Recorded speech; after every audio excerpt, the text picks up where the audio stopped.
so far. So, Oh, yeah, it's going great. So, just to keep things in perspective, I think since Sean's going to be a little bit late, I was going to cut to Sean and, well, in more particular, Kiva and Strife. But instead, I think we'll go over to the Kalahei Sea. We meet Umi, the kobold, and Riro, the kobold, having had their ship attacked by some god-awful entity that slaughtered the crew, destroyed the boat, and by sheer luck you find yourself seeing in all directions, no real sense of direction, though you do have a compass. I feel like I should do compass in quotes for Umi, but you do have that compass. So We You have were a thing that points us following- somewhere. Yeah. So, what do you do, Umi? What do you do, Riro? I mean, how long have we been out here? What Let's say I know about an hour. Say an hour since the ship sank and everything's gone, and the monster, whatever it was, is taking you down. All gone. Just you and the ocean and each other. And our little plank of wood or whatever we're on. Yep, and remember I said it was attached to a barrel, which is giving it some buoyancy. What do you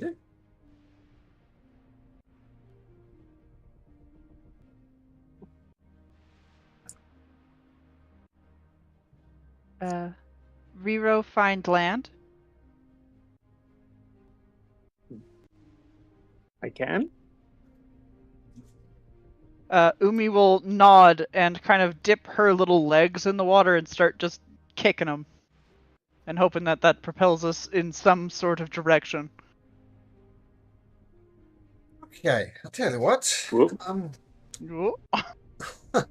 So, yep, you kick in a certain direction. Imagine you're both quite keen to find land. So why don't you both make me a perception check as you scan the horizon? This is all you. Don't give that to me. Yeah. So the little kobold feet in the ocean trying to head. Which direction are you heading? Any idea? North, probably. We're probably following the compass. Yeah, where the compass is pointing, which is totally north. Mm-hmm. Okay, north. So following the compass, yeah, the whole day goes by. You're not sure if you're making any progress because you have no landmarks to base it on. You don't see any land, and night comes. At nighttime, Umi will kind of curl up onto the piece of wood. She'll stop kicking, because I'm sure she's tired at this point. And she'll just curl up, I guess, and just pull Riro close so that we stay kind of sort of warm. And then I guess we'll just go to sleep. Can't really do And much at night.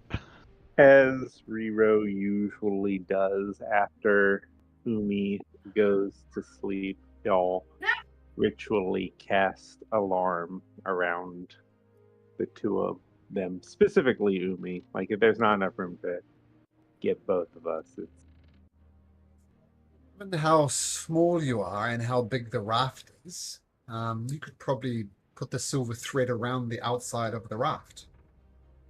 perfect. Enough for both of you. Okay. So sleep eventually comes.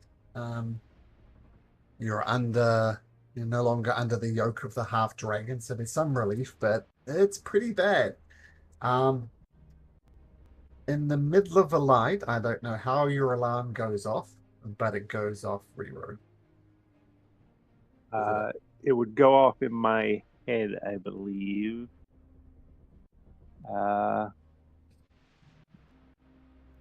Touches the warded area.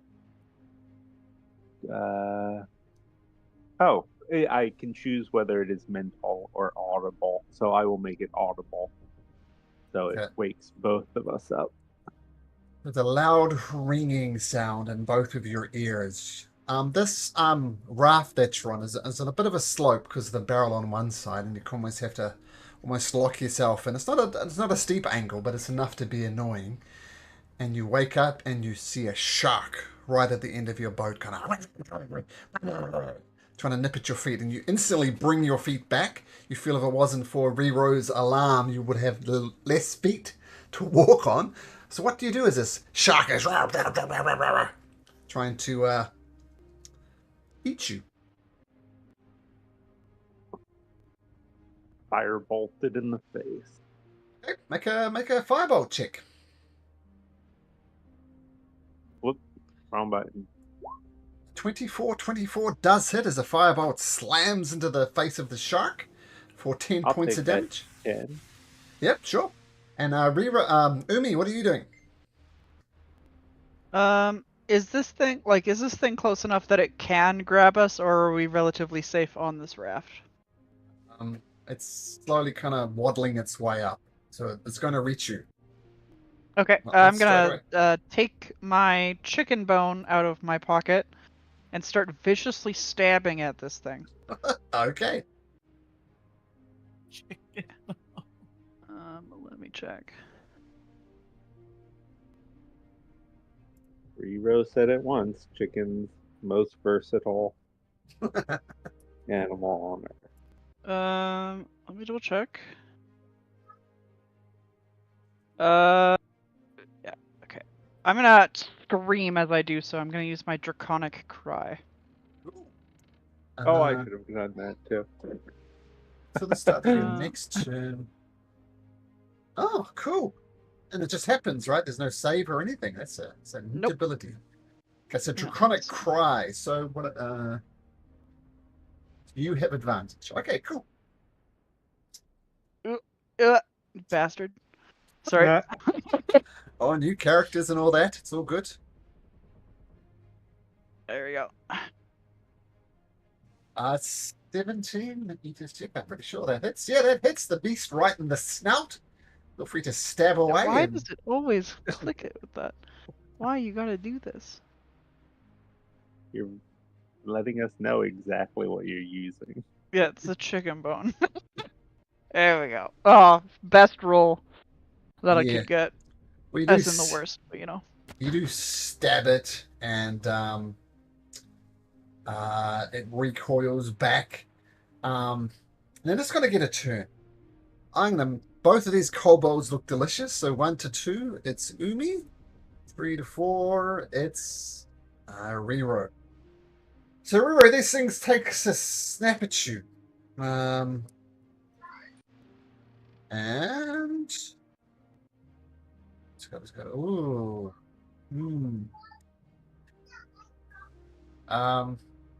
Yeah, rolls a natural 20.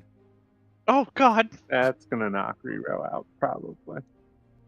Well, let's see. Well, often joked about instant killing with kobolds at level 1. So let's roll some dice. That's 10 points of damage. So I imagine Gosh. chomps on, and you watch Brewer just cave under. And yeah, back to you, Umi. What do you do? Is he like in this thing's mouth, or is he? Took a big chomp and then is looking to chomp you again because you just stabbed it in the face. Oh God. Is the barrel face up or face down? Like, can I get into the barrel or? No, you can't get into the barrel. And many of you did, you would sink. Like it's sealed at both ends, giving you buoyancy. Yeah. I'm gonna jump on this thing's face and start just wailing on it. Okay. Okay. It's gonna say chicken bone again. Okay, so I don't have until the start of next turn, so it's gone now. Well, you did your bonus, right, to do it, and then you attacked, and it's no longer the start of your next turn. Yeah. So I think one Yeah. more. Yeah, I can do.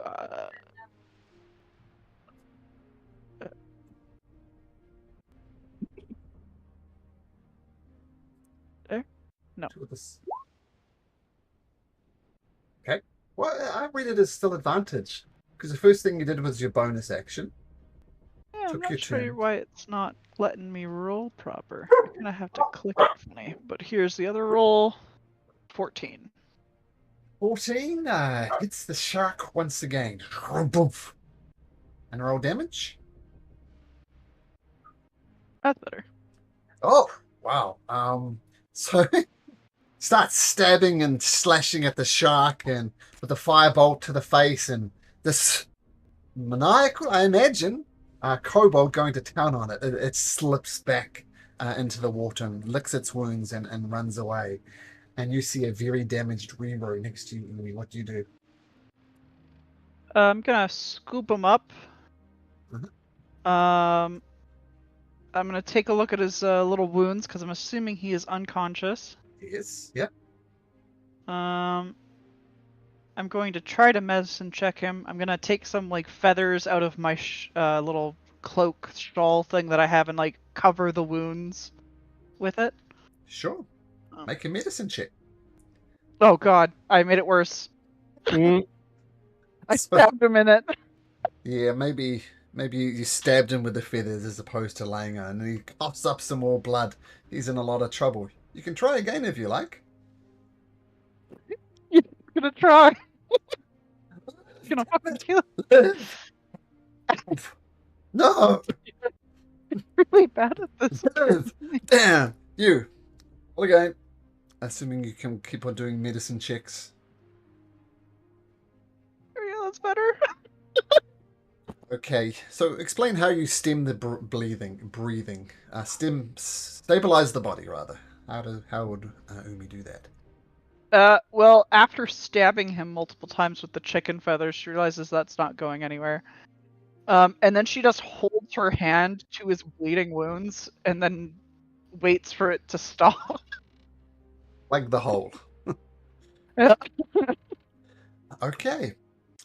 So, you're happy. Well, I imagine you're happy that Rero is still alive at least. But the deck of deck of your ship, I use that word loosely, is covered in blood. And you're possibly more alone than you've ever been, Umi. What do you do?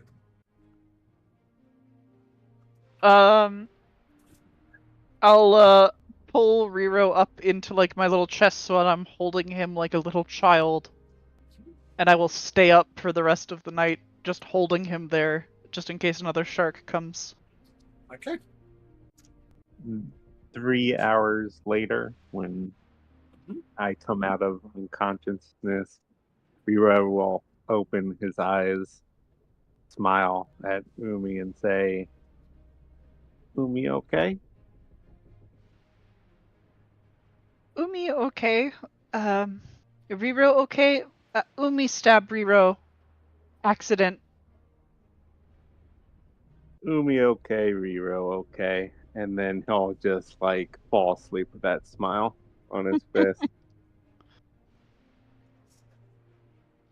Eventually, the morning comes, the blazing sun comes, and Do Umi, we get our long rest? you do. Umi, though, can take a point of exhaustion, Yeah. and the sun is just blazing down. Nowhere to take shelter. Do you guys have any type of fire resistance or anything? Being kobolds, any of that stuff? I don't Nope. see Advantage it. on being frightened. That's Okay. So you're all baking in the heat, not knowing which way is which.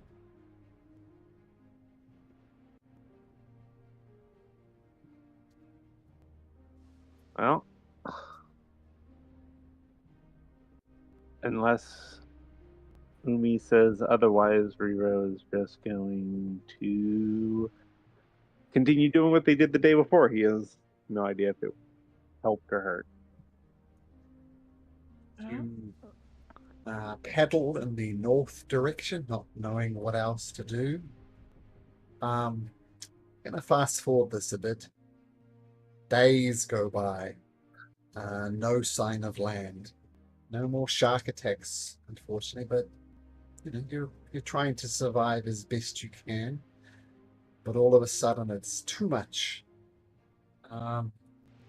Let's say mechanically, you're on 4 points of exhaustion. What do you do?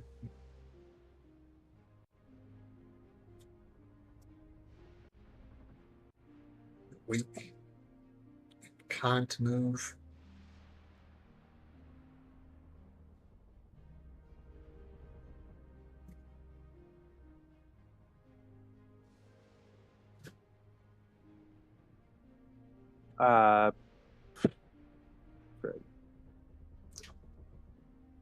Rero still just, as long as Umi is there, he's hungry and miserable, but he's got a smile on his face.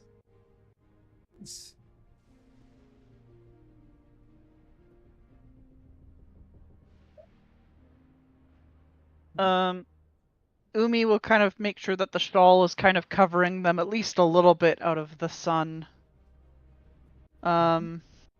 She'll kind of scan the horizon for any sign of birds or anything of any life.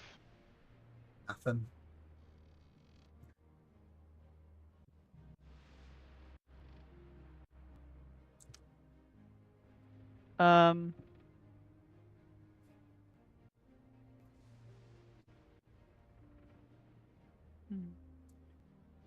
Rero, hungry?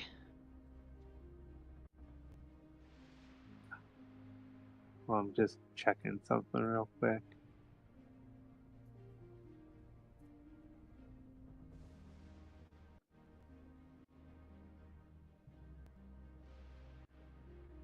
Oh no, can't do that. Okay,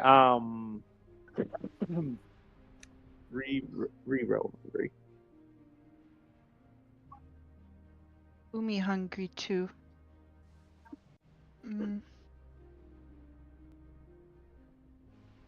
Umi eat Rero if Umi needs. No, Rero eat Umi. Umi bigger.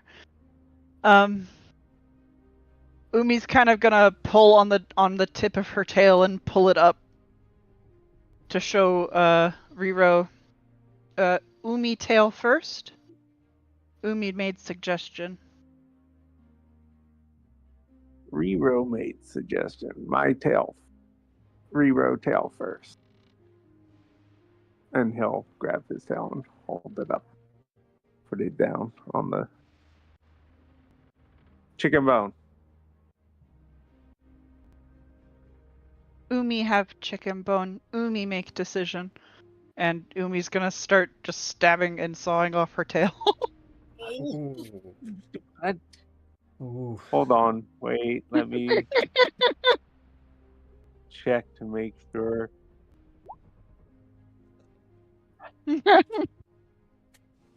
That plane went down. I think it was called Lost or something, where the plane went down and they ate each other. Yeah.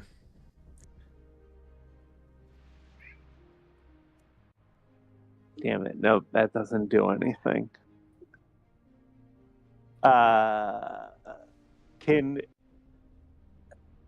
Rero try and get his tail in on the first chop down? You trying to outdex me, bro? Yeah. Yeah, he'll fail, but he's gonna try. Okay, I'm going to say that's a very difficult thing to do. Your exhaustion level 4, you can barely move. I think movement 0, in fact, is what you have. Anything apart from a natural 20 is going to see your tail done. So just roll a d20. All right. I'll take that 5. Rero will take 5%. No. Chop off your own tail. Umi. Okay. Umi's gonna pull it in front of her. So kind of like the area where it got chopped to Rero.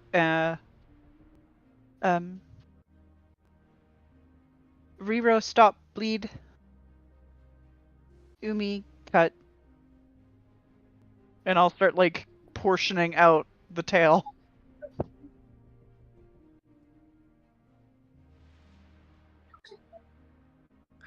Riro will reluctantly eat his portion. And after he's done eating that first bite, he'll look at Umi and say, "Good news, bad news.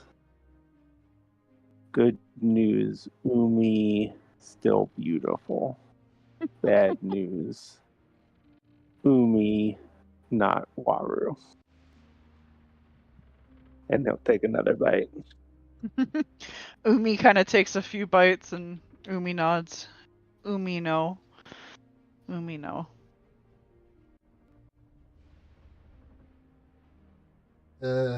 Food.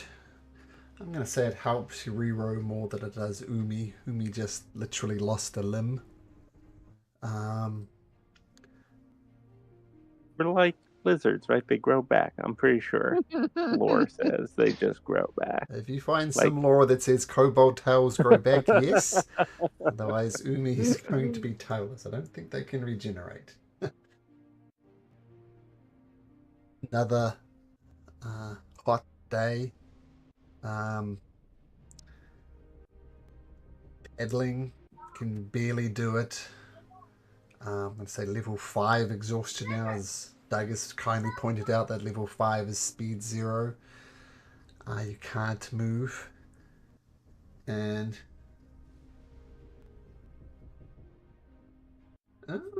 okay, there is some lore there. Kobolds can grow back. I was just messing around. Hey, roll a d20 for that to regrow. Umi, after another day, you're in not a good state. Riro, you're barely better, but you are better. And Umi, you feel consciousness slipping from your body. You're not dying, but you're there's too much effort to keep your eye open. So what do you say in these last moments of consciousness? Not last moment of life, but last moment of consciousness. Do you have any words, or what do you want to do? Umi, sleep. Riro, stay awake.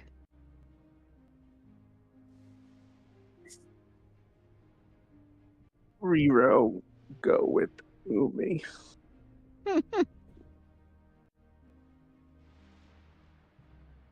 Umi will kind of shake her head as she falls asleep. And Riro will follow. I imagine. Like curled up. I think little spoon, big spoon, probably. Yeah. Nice. The sun continues to beat down. You don't know. You both lose consciousness, and maybe this is the end. Maybe fleeing the Isles was just too much. But somehow, you both feel something gnawing on your feet, and it does jolt you back to consciousness.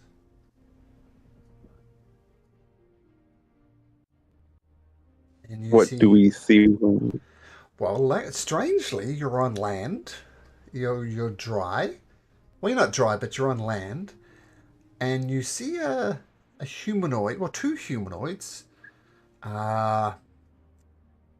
They're mostly lizard-like in complexion, and they're gnawing on your feet, eating your feet. What do you do?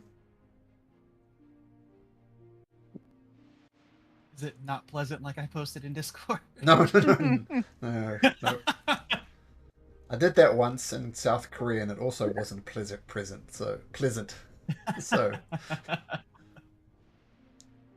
Riro, Umi.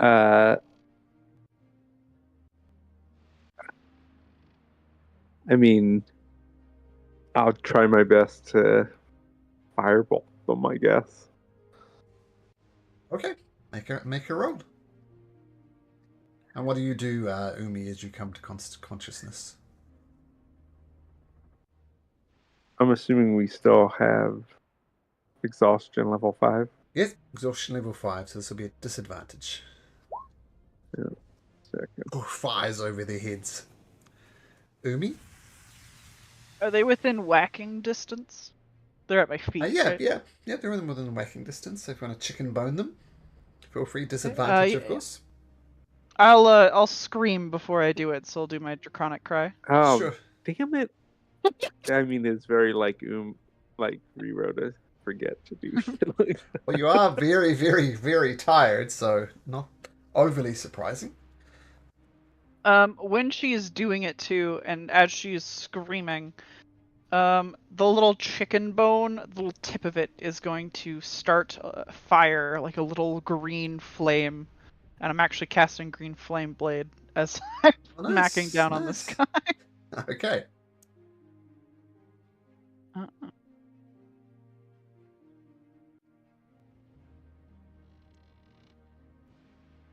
Great. Oh, sorry. It was just off of the 20. It was so sad to watch.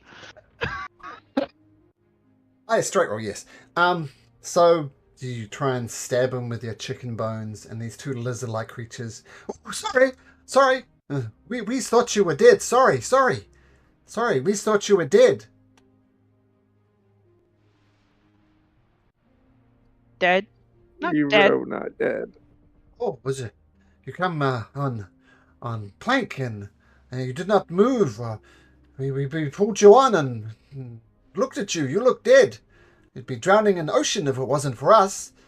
Oh, we sorry. We think not eating dead things are waste. If my sister dies, I would eat her, and she'd be happy for it if she died. It'd be too wasteful otherwise. But Umi understand.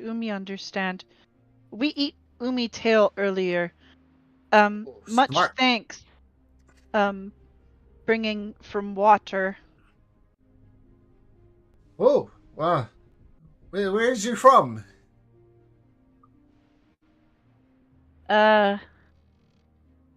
Mansion. We know the name. Yeah. Big home. Under Under big Umi's home. mansion. Yeah. Well, use means a summer palace? That's ruins. Don't be silly. Ruins? You do not come from Royal Summer Palace? Umi never heard. Where are Umi and Rero? Well, you're in Aglarion. Specifically, you're at the North Bay Lighthouse.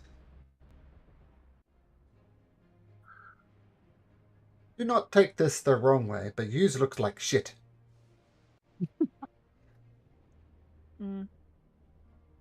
Umi need food and sleep.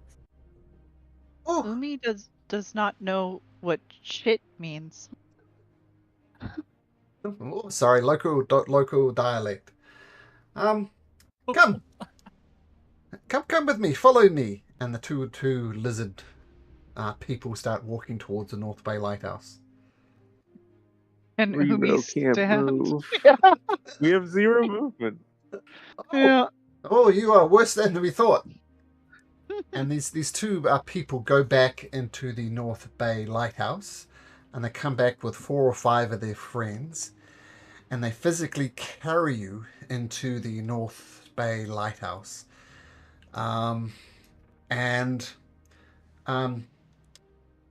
They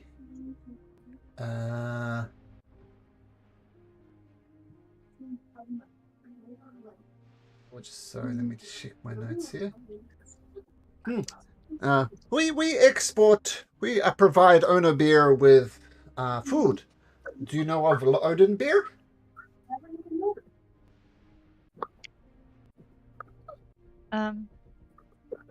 No. Umi's gonna look down at her waterlogged compass and see if it's pointing anywhere. And you see as players, right, the relation of the North Bay Lighthouse to Yeah. Oathbreaker. Does it point to Oathbreaker?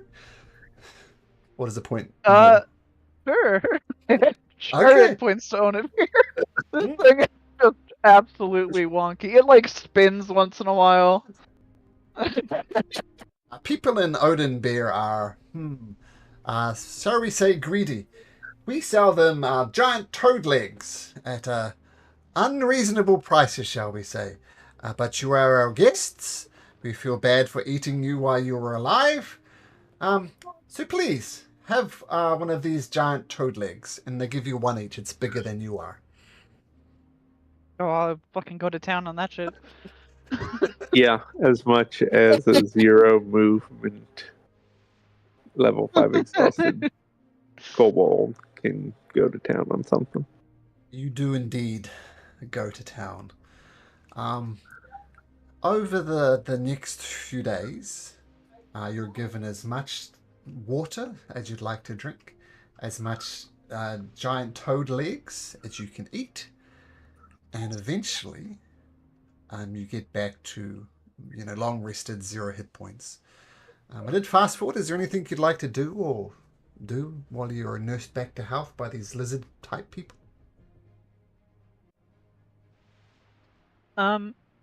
Umi would ask the lizard folk about what they meant by price, and then hopefully they will explain the concept of money, because she has been a slave her entire life and does not know what that is. Um, Malcolm's not sure how to describe economics. It just explains, you have these coins and explains relationship between copper, gold, and silver, and how you have this amount, you can buy this type of stuff. They say they sell the frog legs for like 5 gold pieces, and they explain it as best they can. It's up to Umi to decide how well she understands that. Okay. I think that's kind of the only question she has. She's happy just being alive.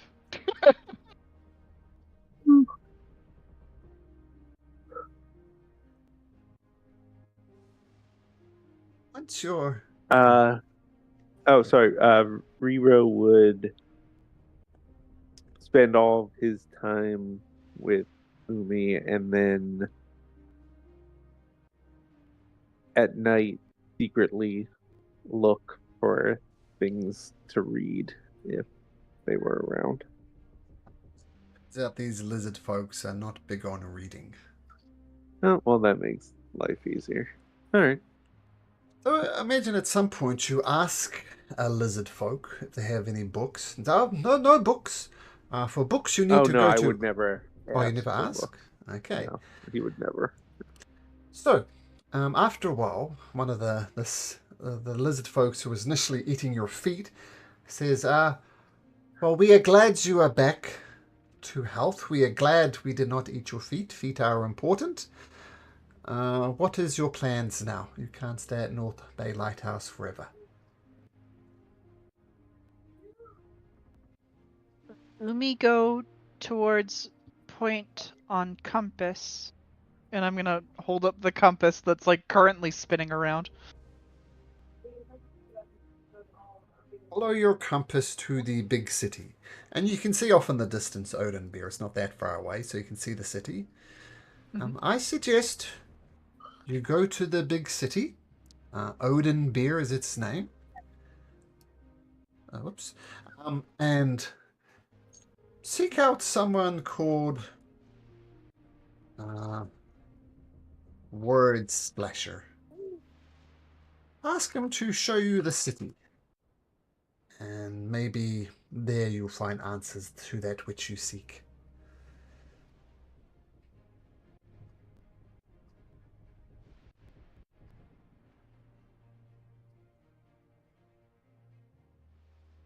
Okay. Much thanks. Much apologies for Umi, eating your foot.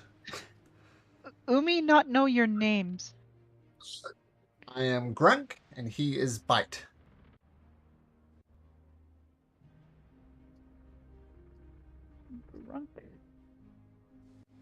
Bite. And bite. I have 2 gifts for you, says Bite. First of all, he gives you both a gold piece and says, take this gold piece, seek out Word Splasher, ask for going on a tour. He will take that gold piece from you and he will show you the city.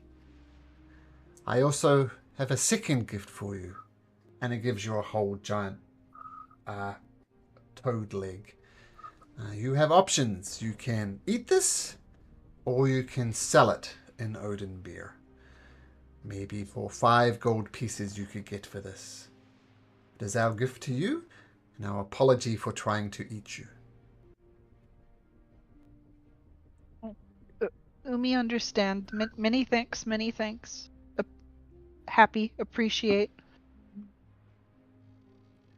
Nods, goes back to their North Bay Lighthouse duties. And once again, this toad leg is bigger than even Umi, much bigger than Riro.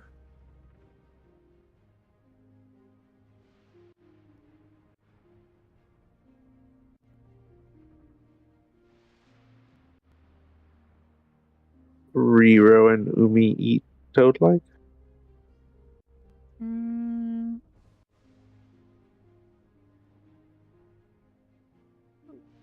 Riro and Umi eat one toad leg. Carry other, sell other? You have 1 toad leg total. We have 1 toad leg. Okay. Yeah.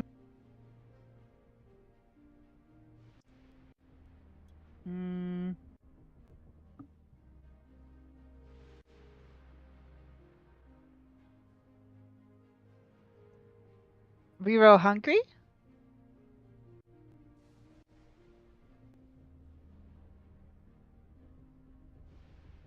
Riro hungry if Umi hungry. Is Umi hungry? You have been well fed since you've been there. No, Umi not hungry.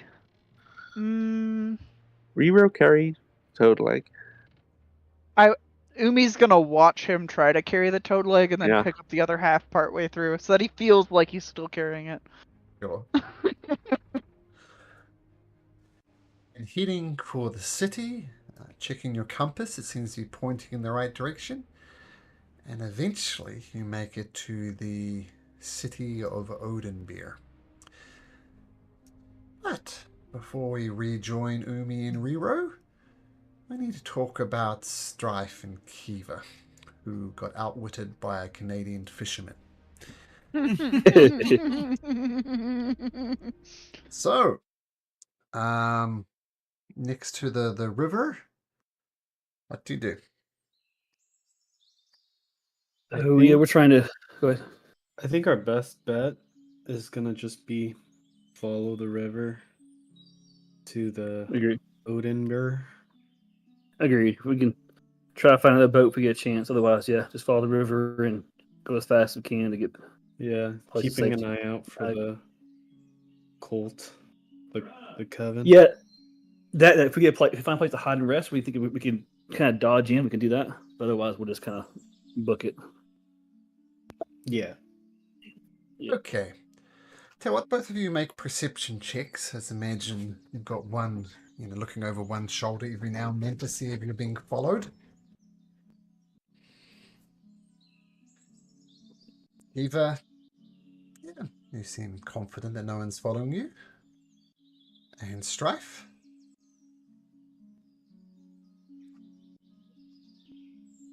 You too are confident that no one's following you. So you continue following the River Nenok. Kiva in particular, you would know that the Azure Bridge, there's a toll to go over top of it. There's someone who you've dealt with and met before, Captain Clinkin Jordis. And with that blue rod he's got in his hands, he can turn the Azure Bridge off and on as he likes. Like this little blue section in the middle can disappear. So if anybody tries to cheat him, anybody tries to pull one over him, you can always just turn the bridge off and it plops into the river. And further, you would know, this is one of the many great inventions of the first Archmage of the monarchy, I guess, Arlen the Constructor. This is one of his many marvelous adventures. And you would know the toll for going over the bridge is 5 silver pieces per person. Hey. Okay, I'll pay. Yeah. Okay, so Captain Clink, and he's a bit of an arrogant asshole, and he's sitting there in a deck chair while people collect it, and they give him a nod. He says, "All right," and he turns it on, and you go across the bridge, and then he turns it off as soon as you've crossed over, and the next person comes off. I mean, he's like every border guard that I've come across. He's drunk on his own power. He could make this so much easier by just giving a flow of traffic, but there's a queue there. But he's enjoying the power that he has. You But- gotta pay the troll toll. Absolutely. Yeah, pretty much. But then you continue on to Onadbyr. Would Strife have ever been to Onadbyr before? I mean, Kiva definitely has. I don't know. Where did he come from? Under the mountain? I mean, this has been Like under here? Yeah. Yeah, you were there a long time, right? Yeah, I Like, think whole- he would have just stayed there and then like maybe had been sent to the town south, never to that big city. Okay. So this is all quite new then to Strife. You head across the Onadbyr Plains. There's lots of farming. It's often called the Onadbyr Plains and the Willow Creek Plains in particular, the breadbasket of the nation. You see farmers there, good, honest folk. And you eventually come to Onadbyr and enter the city.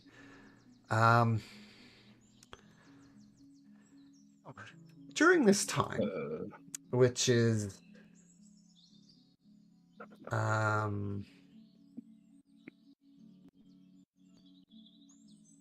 just a sec.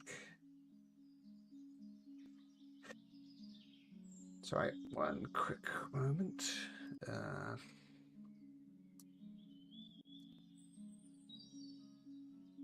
During this time, the royal family I'll just bring up the thing just a sec.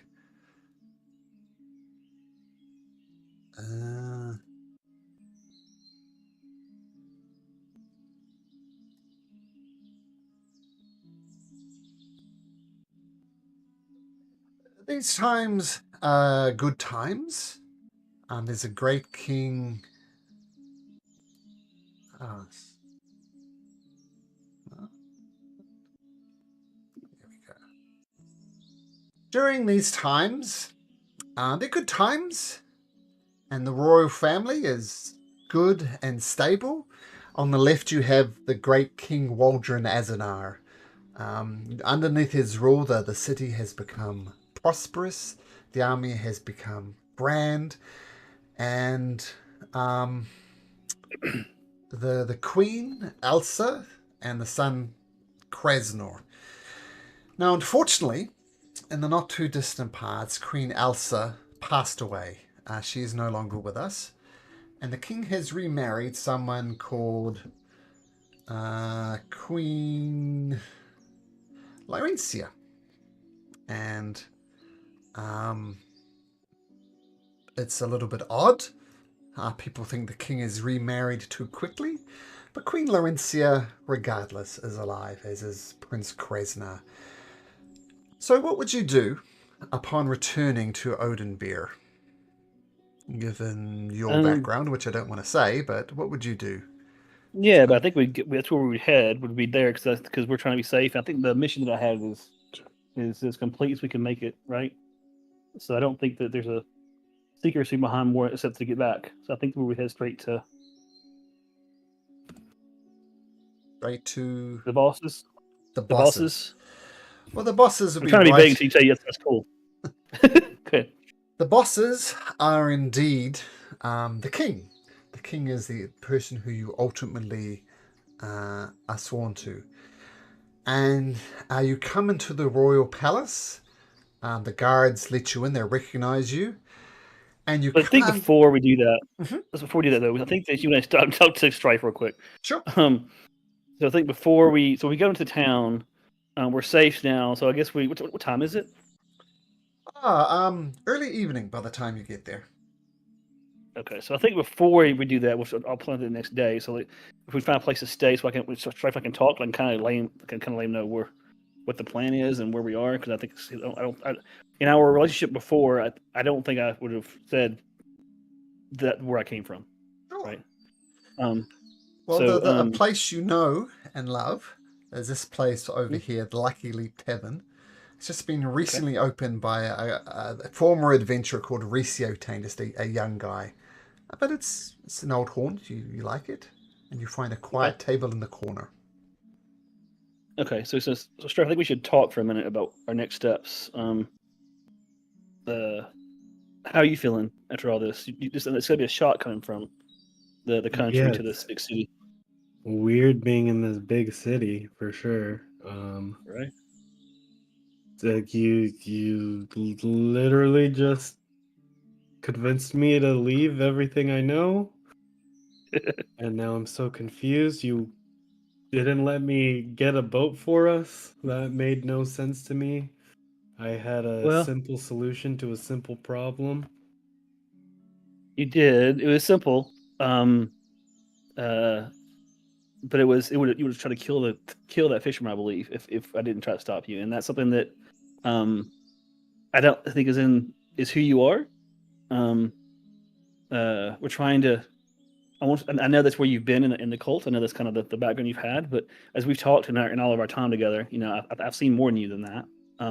So I'm hoping that we can find a way that we can affect this world in a positive way and bring that light you have in you out. Does that make sense? This is all I know, though. Like, That's this fair. is all so confusing. We could have gotten here a lot faster if I got that boat for us. So It's true. I don't know why. I don't understand why. All I can do is share with you my perspective. I can't tell you what is right. Okay. But I'll say that for me, I try to make the world better by being what I want it to be and not what it is. And for me, killing them would have made the world what it is. He was a simple fisherman. He was innocent to me. He was not anybody that I saw that had anything to against me. And I didn't want to live in a world where the bigger people pick on the smaller people. I want to live in a world where the people who defend others and protect others. And so I try to live that, hoping that my impact helps others. So I would suggest if you're trying to find a path that's outside of the cult, is it would be the world you want it to be, right? And not be the world that it is. So try to find a way to make it better. Does that make sense? He's just gonna quietly nod as he's absorbing this information from you. I have to say the quote. You have to do what you feel is right, of course. Whatever's in your instincts, right? You have to pull out. So trust yourself. But I think that light's in you. And that's why I wanted to pull you out of that nastiness. Now, I have to be totally honest with you though. We haven't had a chance to talk. I joined the cult initially on a mission to stop things they were doing and learn more about them. And so I have to go and report to my commanders, my bosses, and they're the Knights of the Crown. So I have to go and report to them. That's where I started. But the reason why I say you had nothing to do with that, it was really about what I saw in you. But it's the reason I was there initially though was to try to stop what they were doing and learn more about who they were. We saw them as a threat to the kingdom. Did you fail your mission because of me then? I don't know. I hope not. We'll see what they say. I was supposed to have done more, probably to take them down. I hope that stopping them raising the demon they wanted to raise would be enough. I did cut my time short. So maybe. Like I said, I try to live the world that as I want it to be, and didn't want to live in a world where I would have somebody would let you die for something you shouldn't have been killed for. And one of my key principles is protection of others. So I hope they see that, but I'll let them judge. Are they going to, if you did fail? Unlikely they'll kill me. I don't know what other things could happen, but I don't think I did anything that would have been caused death. But whatever will be. That's one again. My principles, my sense of self is you do what's right and you live with the consequences. And so whatever they choose for me will be. So I want to let you know this as we go in. Maybe our time is shorter than we meant to be. I hope not, but I want you to know. I hope you come with me to meet them. I think they would like to know you. Yeah. I'll go with you to protect you in case they try to kill you. And if anything, we can just run to the next town if they want to. I'm willing to take whatever they give. I think it's good that you know them anyway and know who they are. But there's no reason to do anything with them. These are good people that mean they're right. They're trying to do the right thing, even if we don't always agree with them. So I'll take whatever consequences they give. I don't think they'll do anything to you. You're innocent in this. You didn't do anything. You didn't kill the fisherman. You didn't do anything in the cult that I know of that would have caused anything. So yours should be fine. So it's good for you to meet them, and then we'll just go from there. Okay. But just try to stay calm and take it in. And I know this is all new to you, so just trying to give you all the choices you can to be who you want to be, so you can affect the world the way you want to affect it. All right. I'll follow your lead. Okay. All right. So we can then, I guess, we'll stay at night, or we can go from there. I guess if that's enough time, we can go straight from there to the castle. Yeah. Okay, so you head back onto the Riverside Promenade. One thing you know about the High District, only nobles can really go here. But they recognize you as a person of note, Kiva, and they let you into the High District. You have to vouch for Strife, but Absolutely. But your word is good enough, so they let you in, and you head across the up here across the bridge into the Royal Palace. And once again, being who you are you are let in without question, and once again, you're a person of some character. So, your word is good enough. And when you come into the King's Chamber, you see called King Waldron absolutely panicking. Oh my goodness! Akiva! Oh my god, are you a sight for sore eyes? I have disastrous news! My lord, what? The Queen, she's been kidnapped! I'm just putting together a mission here to go save her. I want to know about the cult, I want to know about lots of things, but the Queen absolutely takes priority. We're heading out in a moment's notice. Come! He's not asking, he's telling. Yeah, absolutely. Well, she bows. Yes, my lord. Absolutely. Who's this idiot with you? Do you vouch for them? I vouch for him. Yeah, absolutely. Okay. Well, you come along as well. Once again, not asking, telling. All right, Your Grace. Okay, so I've put together some team already. So of course Prince Krasnor is coming with me, and his son, who's about 20-ish, joins on the mission. Put along a priest, Father Lestor. He's coming along too, and we've got a mage with us as well, Master Eden. And you know these people; they're well respected. They're good people. We have horses prepared. Just come as quickly as you can. I'll see you at the King's Gate. At the Crown Gate, rather. And the king just rushes off, expecting you to meet him there in an instant, if not quicker. Yeah. Strafe, I have to go. You're definitely free to come with us, but I need to go and help the king. I'm with you, buddy. Okay. I welcome your help. I literally have nowhere to go here, so I'll go with you. Understood. Understood. You rush out onto your horses, head out into the plains of Iglarian, and the king is just riding breakneck speed, heading. I'm just gonna say, heading west. I'm not gonna say particular where, for reasons that I hope become obvious soon.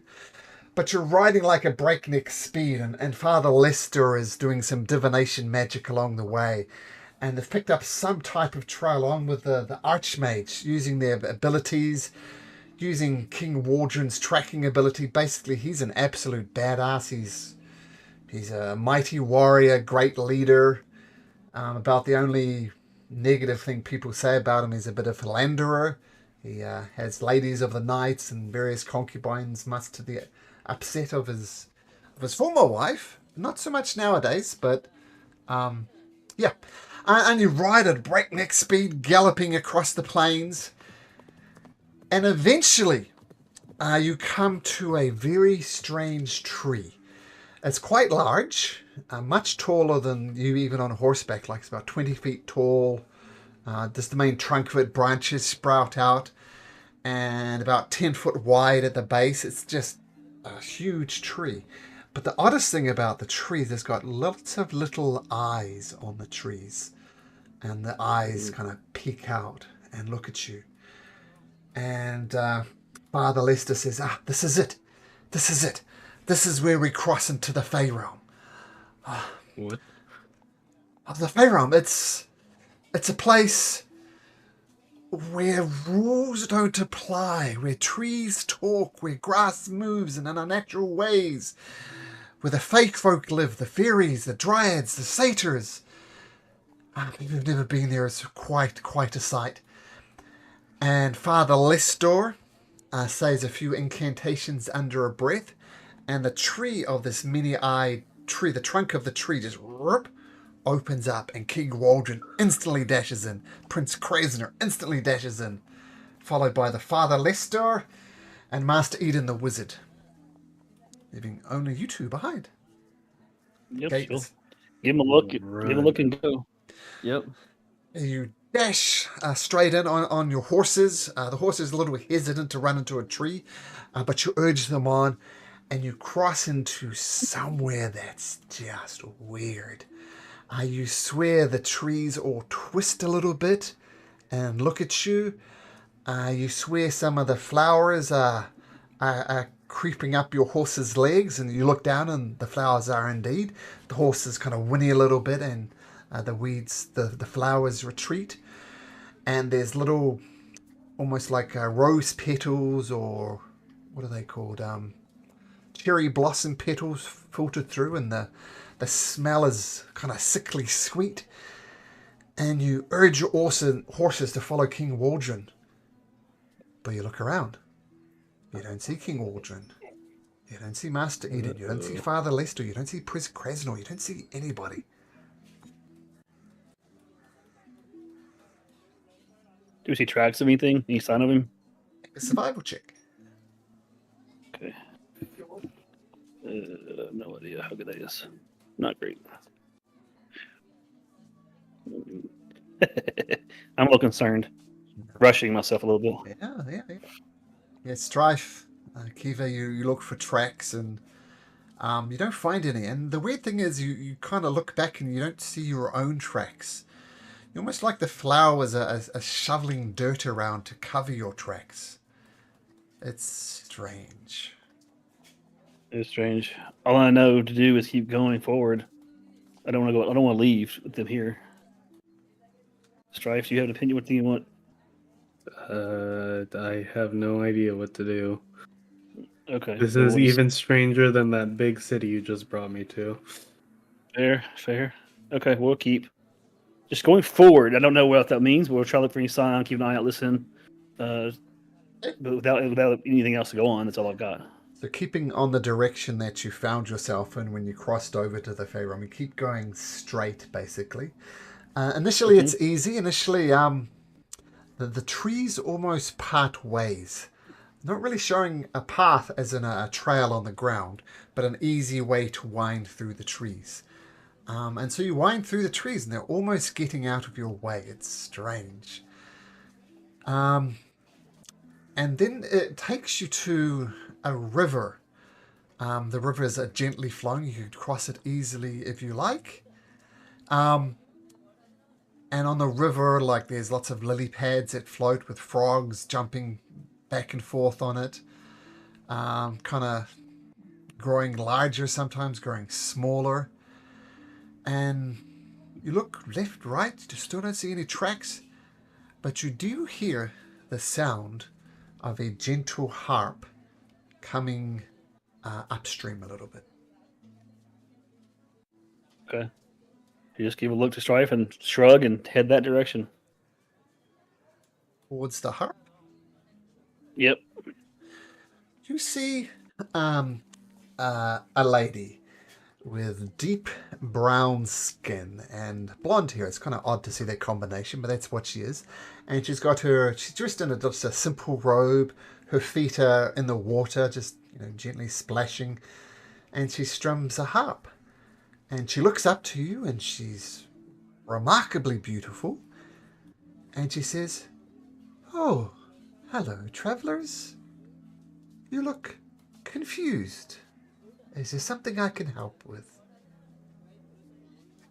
Strife, you're better with Well, it than I am. We Go ahead. were just with our group, and we lost them. I think the flowers were shoveling dirt on their tracks, and now we're lost in a strange land. Oh, I'm so sorry, darling. That is no good. I must say, if things don't want to be found in the Fae, then they remain hidden. Yeah, have a seat. And she invites you to sit down, and she's got a basket of fruit next to you, and she kind of uses it as a temptation, I guess, to welcome you by her side. Come, sit with me a while. Let's see if we can find your friends. Oh, look to Kiva. Yeah, I don't want to sit. I really feel like we need to move. More.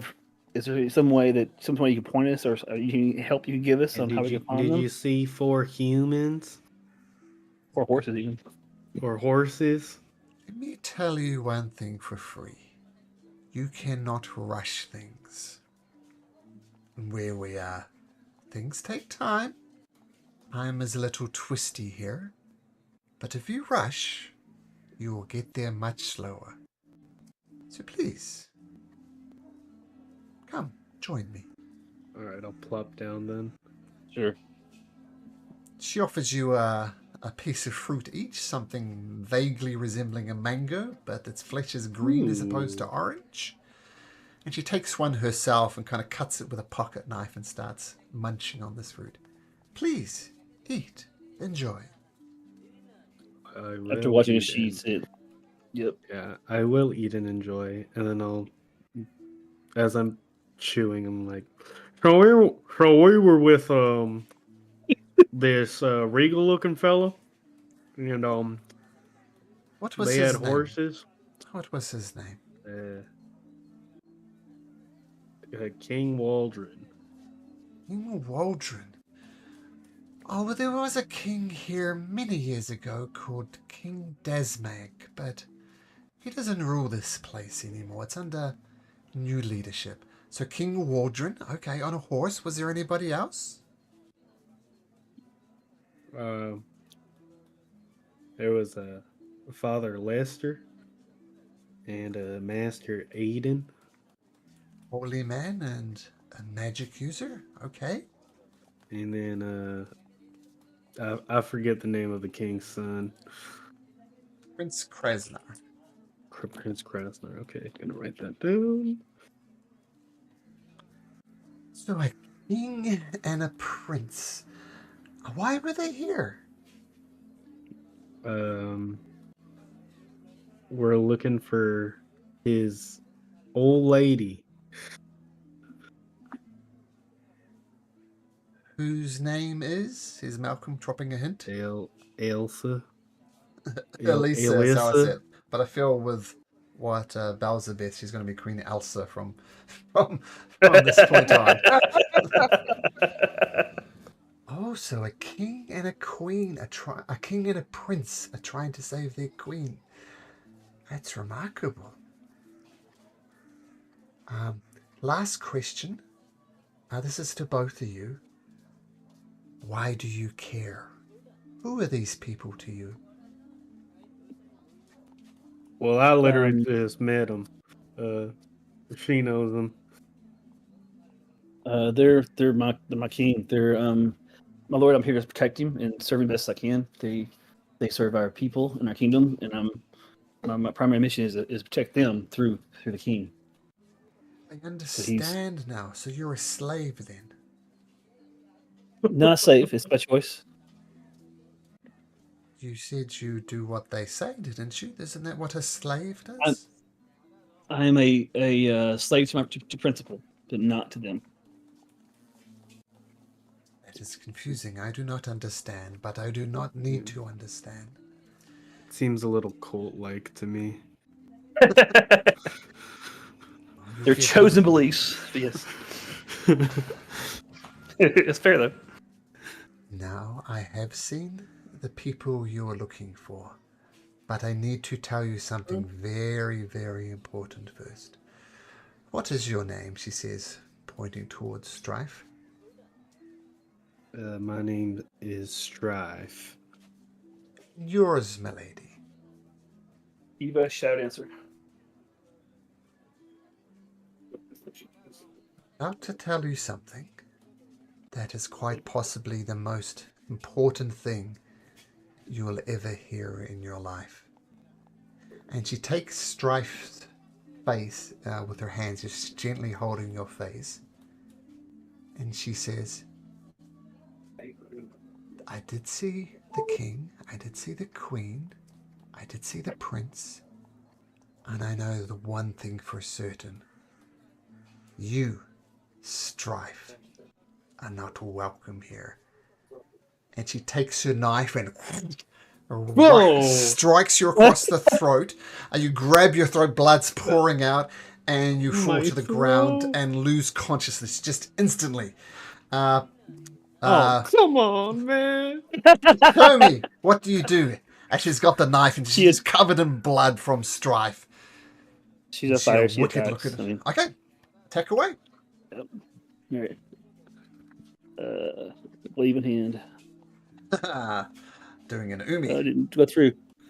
You go through for some reason. I'll try again. What do you go? Oh, it's gonna be stupid again. Let's see. A plus. It's why are they doing that? Yeah, I don't know. It was broken too. I had to Right click and then click it. click roll. Yeah, I don't know what's up with it lately, but yeah. I don't know, right? Okay. So perhaps panicked, you just miss horribly, and she's got this knife in your hand, and she says, "You especially are not welcome here. You are seeing things that you're not supposed to see," and she tries to jump on you to overpower you. And +4 on this, she rolls a 21. So make an athletics or acrobatics.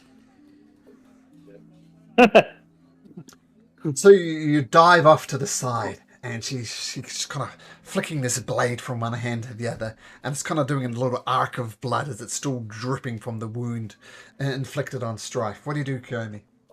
Kiva. I keep going at her, I guess. Okay, take another shot. Trying to.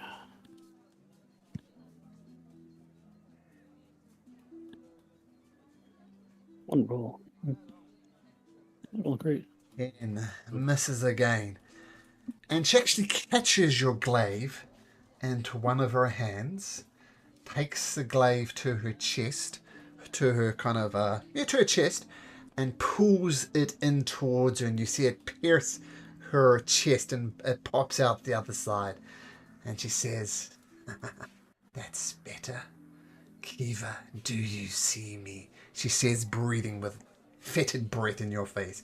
Do you see me, Kiva? I do see you. Stabs you right in the eye, gives it a twist, flicks it off, and one of your eyes flies out and splashes in the river. Do you still see me? And Kiva. She says yes and goes at her. Okay. Is your HP you want to take out of that? I know it's what it's for. You think you want? You want taking it off for that? Let's say it takes you down to half hit points. I'm not entirely sure. So she Yeah, takes out your yeah. eyes, plucks it out. Your glaive is still embedded into her chest. She's bleeding Dang from it. it. She's taking damage. I can't roll for shit. I was going to say it's a disadvantage because you just lost an eye. So roll again, just in case it's a natural one, because that would be fun. Alright. This is when I get a 20 because it's okay. And Be it's a consistent at least. 20. I know, right? And misses. And she says, such a fool. And she takes her dagger, poof, plucks it in your other eye, and you hear a splash, which you assume your eye has landed in the river. And you are blinded, my friend. All right. And she's gonna. What's she gonna do from there? I mean, she has blind sight if it's still within 10 feet, but yeah. So she was gonna swing again, but now she's blind. Oh, there we go. That's a better. Hey, roll damage. All right.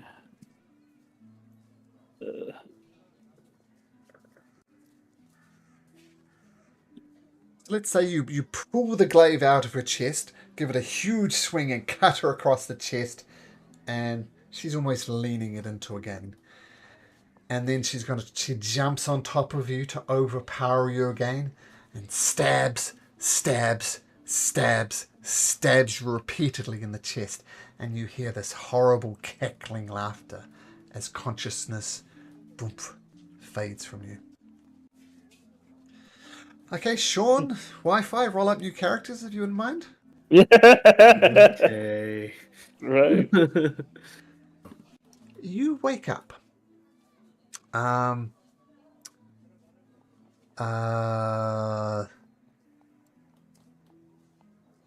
You wake up.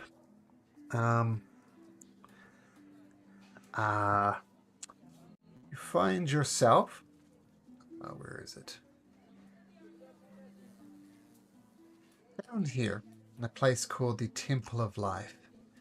And you both, more or less, for let's say Kiva, you awaken. Your hands instantly go to your eyes. There are no eyes there. Your eyes instantly go to your chest, expecting there to be blood, but you're dressed in what seems like just a simple robe. And you feel okay. And you hear a voice. It's a dwarven voice. It's, oh, child, rest now. Just You're okay. Strife, is he? Where's Strife, my friend? We do not know him as Strife, but if that's his name, then we have learned something. We bought someone, and they explain what Strife looks like. He is recovering as well. You need to rest, Kiva. You've been through quite an ordeal. Okay, she'll fall back. I'll try to digest what's going on. You fall back into a deep sleep. And then when you wake again, Strife is also up.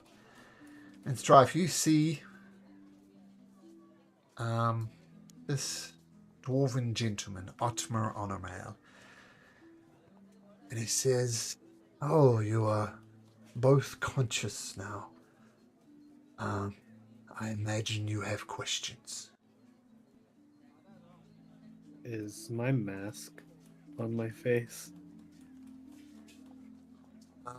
He sees you putting your mask to your face, and he says, when you were brought in, you were gravely injured, but your hand kept on going to check to see whether your mask was on.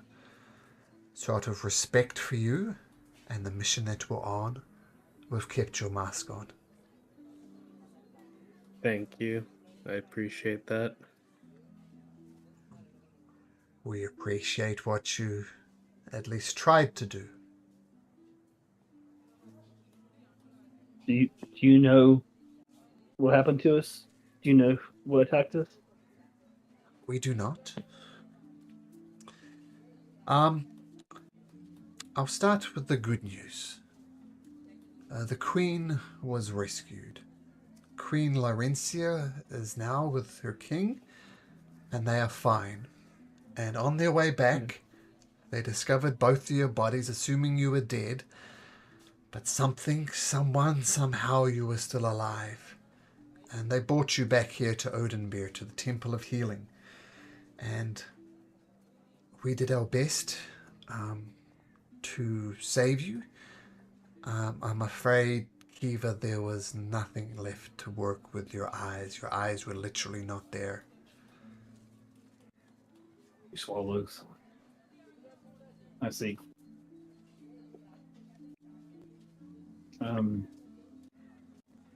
Okay. Right. I don't know my purpose now. Okay. Is there anywhere where I could get the eyes repaired, or I could have anybody can do anything for them? That brings us to the first bit of bad news. You were gravely injured. And since you left for the mission to save the Queen, it has been 20 years. We've worked 20 years. We've worked with you and kept you alive for that long until this, the blessed day. Thanks to the Redeemer, you have been redeemed. You live again. But there is even worse news. I think you would take this particularly hard, Kiva. And I'm hesitant to tell you. If you not feel strong enough, then we can have this conversation another day. No, that's fine. The good news things are kind of numb. is the Queen was rescued. The bad news is that Father Lester did not make it. The worst news is the Prince also did not make it.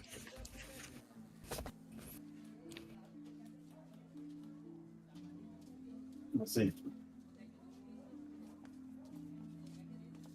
Strife, are you okay? Yeah, I'm fine. Are you okay? Your prince just, well, Yeah. died 20 years ago. Yeah. Yeah. I will be.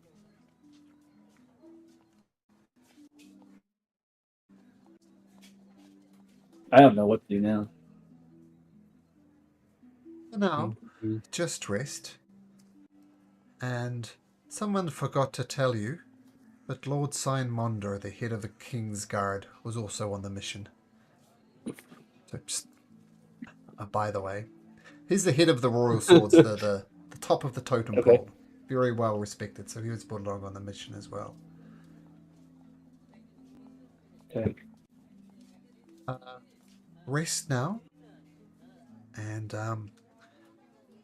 I think Lord Signmonder would keen to hear about this news. And so you rest up. You're still pretty exhausted, right? 20 years in a coma. It's bad. But the next morning, Lord Signmonder does appear. And you know Lord Signmonder well. He's got a little less hair than the last time you saw him. But he says, Kiva girl. It is good to see you up and moving. It seems like such a trite thing to say, but how do you feel, sister? I'm alive. At least we got the Queen back. But at what cost, lass? The prince is dead. I mean, my primary role, your primary role, as a Knight of the Crown is to protect the Queen, protect the King, and protect the Prince. And we failed. Yes. Failed, did. and Why is it, fella? It's gonna haunt me for the rest of my days. I imagine you're not too feeling too good about it yourself, sister. No, not at all. I don't know if I can. I'm sure you'll get a chance to redeem yourself, right? You'll get a chance to fight again to check the next, and we'll move. Fought my odd battle while you've been away, but nothing can erase my sin of allowing the prince to fall like that.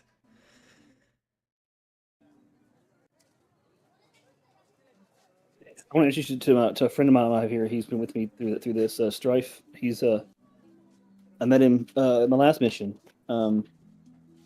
He's got a lot of potential in him. Hello, sir. For now, we didn't know your name, lad, but Strife. The city owes you a great debt. You rushed to save the queen without a moment's hesitation, and the crown owes you. We appreciate it. I just wish I could have done more. Well, what happened out there in the Fade? I mean, we found you. We thought you were dead. We knew you didn't run away, because that's not you. Kiva, what happened that day? What happened that day in the Fade realm? We met some odd woman with a harp, and she attacked us out of nowhere. I mean, we were having a conversation, and she just leaped at us.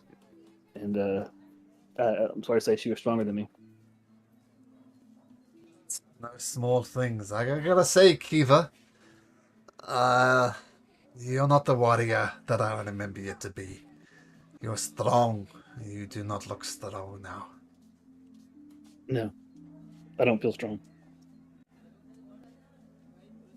Well, I guess amongst this is some good news. With the king remarrying Queen Laurentia, she had a daughter. So there's a princess we now need to protect. Her name's Princess Athena. Mm. Just 'cause it's fun. You're going to meet Princess Athena later on, but I just love this art so much. This is Princess Athena. All right. Oh dear. The mouth, that bugs me. Whoa. There's a lot there. Not the unibrow? Man, No, it's the red mouth. it's very like Wicked stepsister from Shrek. Yeah. Yeah. But that's the princess. I was going to say something. Yeah, you'll meet Princess Athena later, but that's... Oh, yeah, what I was going to say. All these characters, like Lord Signmonder, when they did the Kickstarter for this campaign, if you pledged enough, you could send in your picture, and then they'd base some of the characters on it. So Lord Signmonder looks like a real person. I'm pretty sure they didn't base Princess Athena on anybody, because... I hope not. I That would have been real They mean. didn't. That'd been mean for sure. Yeah, so all the characters you see are based on backers of the campaign, but yeah, Princess That's Athena cool. I think is a wholly unique creation. Now, a lot of things have changed in the 20 years you've been away. I suggest when you're feeling well enough, go find Bantelier Word Splasher and just have a tour of the city. I don't think you're right for the Crown's Guard at the moment, Kiva. But let's see how you possess. Maybe it's time to bring you back in. But Maybe it's time for retirement. Oh, well. And not telling me, Kiva. I'm very sorry about your eyes, sister. But people telling me people can develop other senses when they're blind. Do you know anything of all that's what's going around you, or you just... I mean, I can hear, I can feel. I mean, I already had I can sense some things. I'll see where that goes, but it's still kind of dull compared to what I'm used to, you know. Glad you can sense something at least. I don't know, but maybe we could regain your sight. I don't know how you're gonna do that. I mean, Oathbreaker Onadbyr, the dwarf you were talking to yesterday, he's tried and he's tried and he's tried for 20 odd years. But if you get him back, you'd be welcome in the Crown Guard.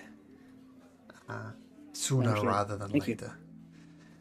Anyway, go find Word Splasher when you're up to it. Have a tour of the city. It's changed in 20 years. Okay. And, I'll be in touch. Thank you. Noin Soin Monder gives a polite bow and leaves Strife and Kiva to do whatever they like. Strife, you want to go back to that tavern? Yeah. I don't that's feel like staying cool. here. This is kind of depressing being in this Yeah. And place. if you don't mind, if we can find it, is there an exercise yard somewhere around the tavern?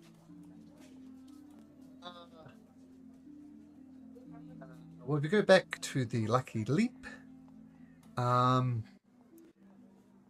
there's no real gyms in Oathbreaker, but you can do push-ups and sit-ups and things like that to get you. Well, I was thinking more training. She's going to figure if Strife can help her just try to see what she can do, and just I'm not sure. Just he said mentioned her senses. She can kind of feel something. And she has some abilities that she kind of feel before she need this, and she wants to see if she can just exercise it a little bit and see if she can be useful. Okay. So, Yes, like kind of training. okay, here's what you'd know. So the Crown's Guard are kind of the elite of the elite. They protect the king, queen, and now princess.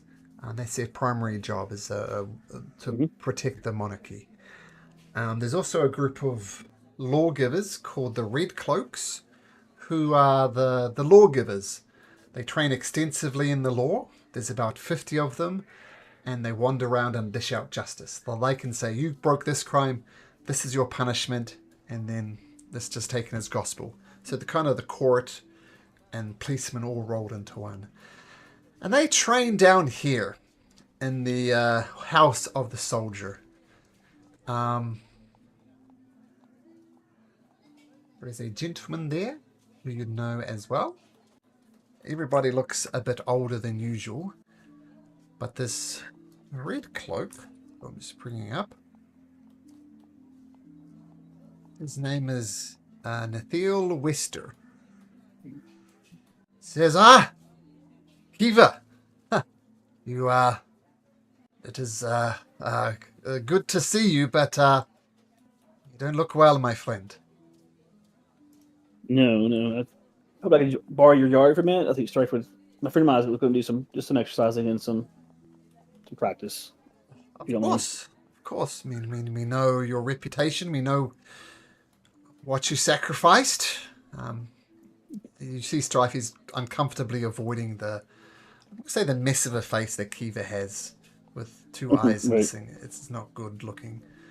But Nathan Wester says, well, the Red Cloaks, you're more than welcome to borrow our yard. And it gives you some training areas to go through the motions, as it were. So if you don't mind, Strife, I just want to do some kind of movement kind of stuff and do some light sparring. If you don't mind, see what I can do, how I can move and what I can feel. Is that okay? Yeah, of course. So they can just do that for an hour or so. Need to do more than that. And then I guess after that, it'd be time to find out the tavern to collapse for the night. Some bed somewhere. I mean, you've done sparring for hours and hours and hours Right. upon end in your, shall we say, youth, but that knocks you out. Okay. Go back to the Lucky League Tavern. Remember I said there was a young guy called Recio Tane who you knew was the barkeep? Well, Recio Tane has aged a little bit. He says, Kiva, welcome to my, welcome back, Duchess. It's good to see you. Thank you. Good to hear your voice again. If you don't mind, we have a.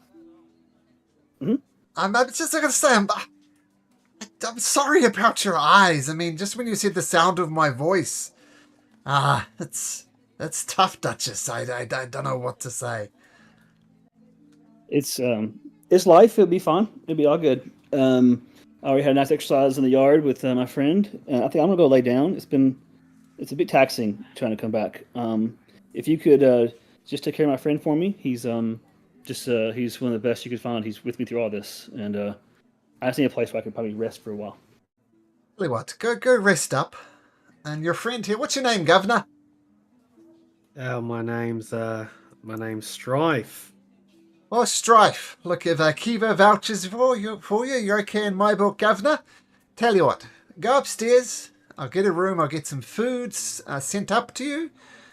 Would you like ale, water, wine? Water for me, please.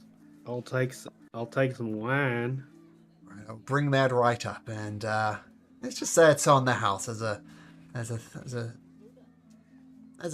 thank you for what you did for Eglarion and Oathbreaker in particular on the house. Thank you, my friend.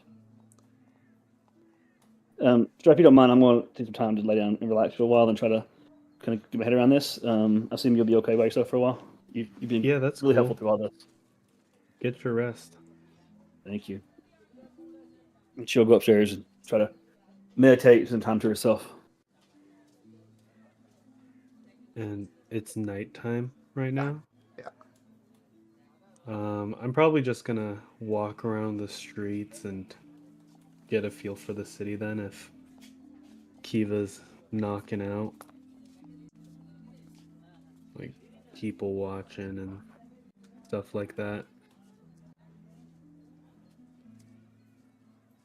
You what? Give me an investigation check as you look around the city. Investigation.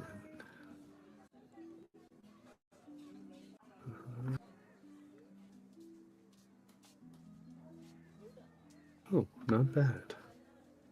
You're gonna whisper something to you, Stripe.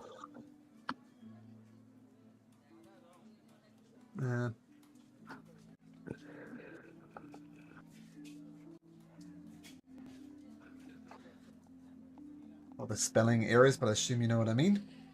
That's terrible. I spelled a couple of those words correctly. Yes. Okay, I'll say at the moment, you're just getting a little bit of a feel for the town. You feel the best. Well, what you learn on your night is you get a layer of the city, which you'll learn as a player on World Splashes tour. But you think the South District and the slum area, which is the shanties, these areas here, which are the lower socioeconomic places, would be a good place to start for what to look to find what you're looking for. Yeah, I'll look for people that seem down on their luck. I'm saying during this, you got your lay of the city, and okay, you know right. in the future that would be a good place to look. Got it. Okay, and Sounds good. and as a player, you'll learn more about this as we all join up with Word Splashes, which is would come about in the morning. So Strife, Kiva, you woke up. Feel now might be a good time to at least get a lay of the city, which is almost part of your job before Kiva, was knowing the city. Right. Okay. She'll, I guess, do a mind Strife, and she'll kind of put a hand on Stripe to help guide her, and we can kind of we can walk around. Yeah, we'll find this word splasher guy. As she's while she goes around, she's doing something else just so for you know, and I think you can see that she does have a telekinetic ability, and she's using that to kind of feel her way out, kind of like you would a cane. But she has 30 feet, so it's a light. So anybody who's around would feel a light touch as she's learning how to use that to feel her way through. Does that make sense? Of course, yeah. So feeling with the telekinetic hand, and yeah, exactly. with your trusted friend Strife on holding his shoulder, and you make your way through to number 2 on the map, totally local. And there you find some other interesting characters. You find 2 kobolds.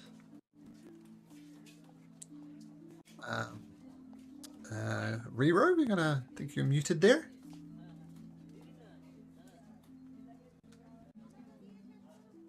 Rero? Yeah, I'm here. Oh, there we go. Okay, Runs back to the mic. Unmute button.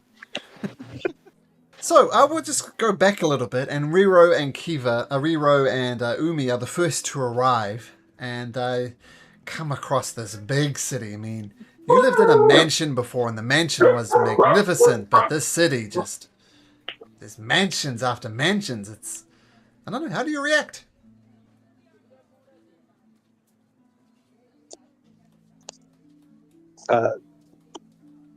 Pretty much just hiding behind Umi the whole time. In awe, for sure.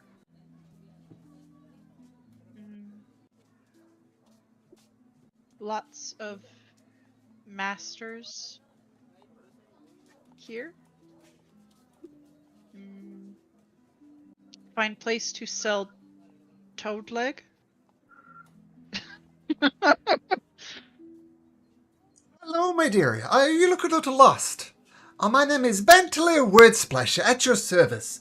If you're looking a little bit lost in the city, then I am the man to talk to.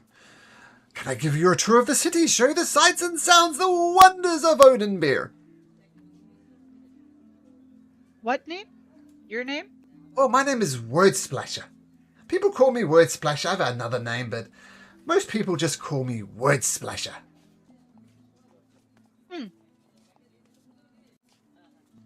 Yes. Fantastic. It'll just be a gold piece each, and I'll show you the sights and the sounds of Onadbyr. I'll even show you where to sell that frog leg. Rero sell frog leg. Of course, it's your property. Of course, but I will require 2 gold pieces for 2 such fine young kobolds as yourself. I'll give him a gold piece. Like, tentatively. Okay, that's 1. 1 more.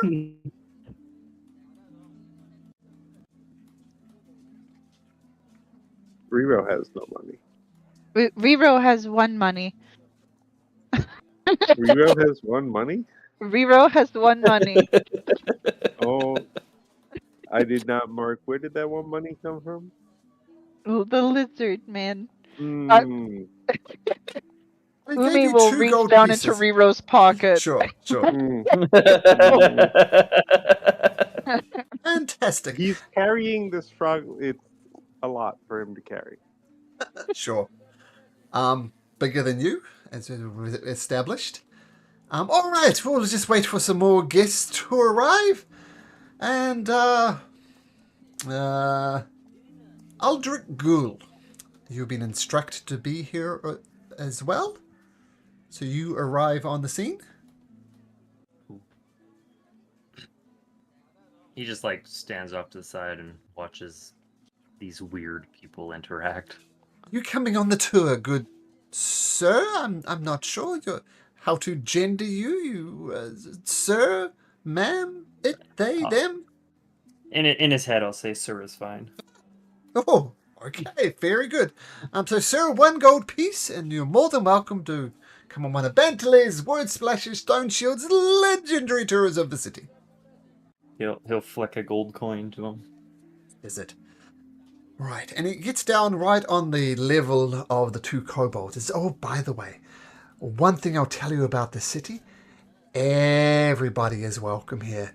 King Waldron Azanar has a very open door policy. All religions are celebrated, and all walks of lives, elves, dwarves, humans, minotaurs even, and of course kobolds as well. So you're more than welcome here. You're equal. You've welcomed yourself to a golden age of the city. So welcome, young kobolds. Many thanks. You are learning quickly. Fantastic. And almost to prove, in a way, what Wordsplasher was saying, 2 gnolls arrive on the scene. And that's right. Even us gnolls are welcome. My name's Master, and this is Slasher, and would love to come on your stupid tour, Wordsplasher. And they throw a bunch of silver pieces at him, and they scatter at his feet. So, but keeping up with the traditions of King Waldron as an we will accept all suits. Of course. I'll throw the coins in the first time, and Nasher and gash at it. And at that point, Black arrives on the scene. How does Black make his entrance? Quick whisper to you real quick. Oh, yeah, let me check my whispers. On roll 20, sorry. Yeah, I see it. Oh. But you did have to pay that to get across the bridge. That's a good point. Okay. That's what I wanted to know. Thank you. So Black, how do you... Yep. Black kind of shows up. Definitely wouldn't say looking like for back of a liver term, like somebody that's tweaking out, the unfortunate that you see kind of not like that, but his eyes are darting like left and right, looking all around with the memory of having a spear just thrown through his chest at a party and now thrust into a foreign land. And these monasteries said, here's some money, go to town and see what happens. So he's on high alert, just kind of like eyes darting everywhere. You okay, my friend? You look a little lost. The big city can be overwhelming. Monk said to find Ward Splasher, join Tor. That is me. Oh, Monks gave me this for Tor. Here's one shiny thing, never really seen before. It's a gold piece. You sound very new. This is called a gold piece, and this will allow you access to the tour. So please, come along. Fine, if I must. You don't must. You don't must. It's not compulsory. But if you want to know the city... Get information. Information I have, my good sir. And, alright, well, let's get going with the four of you. Oh, there's two more arriving. Oh my goodness. Kiva, is that you? It is. We all thought you would never wake up from that coma. You've been the talk of the town. You look... Oh no, what happened to your eyes? It's duty. But I'm good. It's nice to be back home. Oh, it's been 20 years. I just started this business when you were left. Oh dear. And he's uncomfortable being around such a glorious warrior. It's so damaged. It's good to know you're doing well.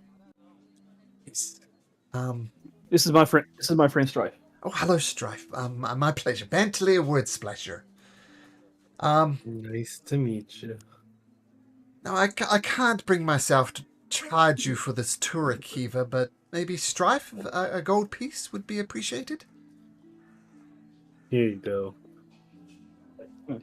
All right. So we have our berry, the group, the 6 of you. He addresses you each by name. And of course we have Nasher and Gasher. Hello. And are there any questions generally about the city? Otherwise we can begin on the tour. Rero cell, frog leg. Toad leg heavy. Little ones, I can hold it for you.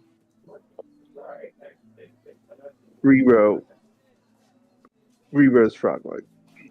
Yeah, Yes. Yumi looks absolutely disgusted at you. Yes, your frog leg, little ones. You said it's heavy. It can carry. Buy? You buy? No, free. Me carry. Me transport. No it for free. you. No free. 5 gold. No free. Y'all learn money fast. Little ones, I carry for you, you sell.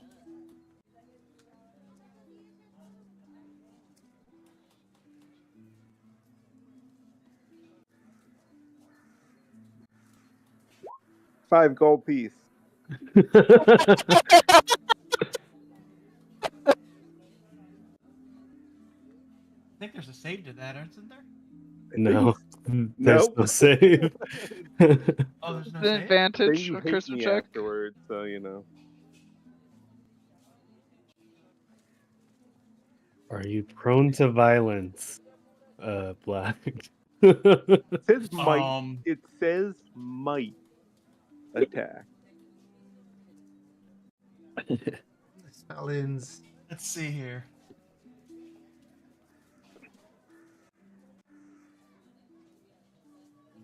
Rero just wants a friend. I don't know what the big deal is. What's the The big deal is his guard is so up after his adoptive father just thrust him through a portal, and he had a fear in his chest, and he's on high alert. So let's see what happens. I think that makes Yeah. sense. There's no cantrip because it's adjusting Rero's ability, right? It doesn't technically affect you at all. It's just advantage. So, friends. So, as you were, I guess. It's more for flavor. Sure. Than Yeah, no, anything. sure. I'm not actually going to waste a first level spell on you when I only have 2. Level 1, baby. Yeah. Other than Fishbro and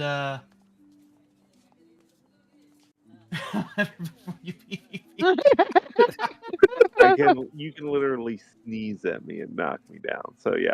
Like this other is than a little Fishbro kid. in the monastery making the wine, you're the only other person that said friends to Black, and he's on high alert.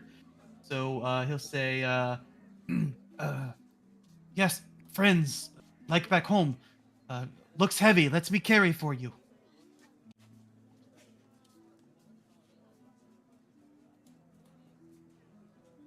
Rero grabs Umi's shoulder and pulls her down so he can whisper in her ear. Mm-hmm. Rero doesn't know what to do. Never had a Umi- conversation with anyone but Umi. Umi think he not know language. He no understand.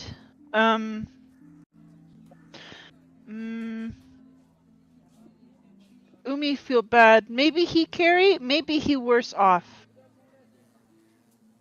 Maybe free. Lizard people gave Umi and Rero for free.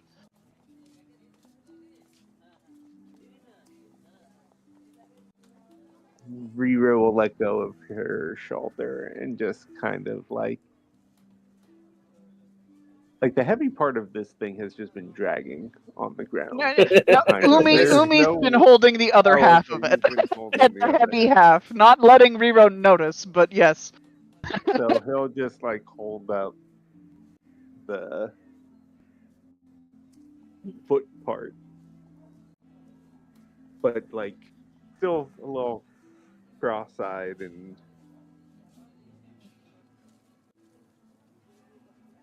no take bite.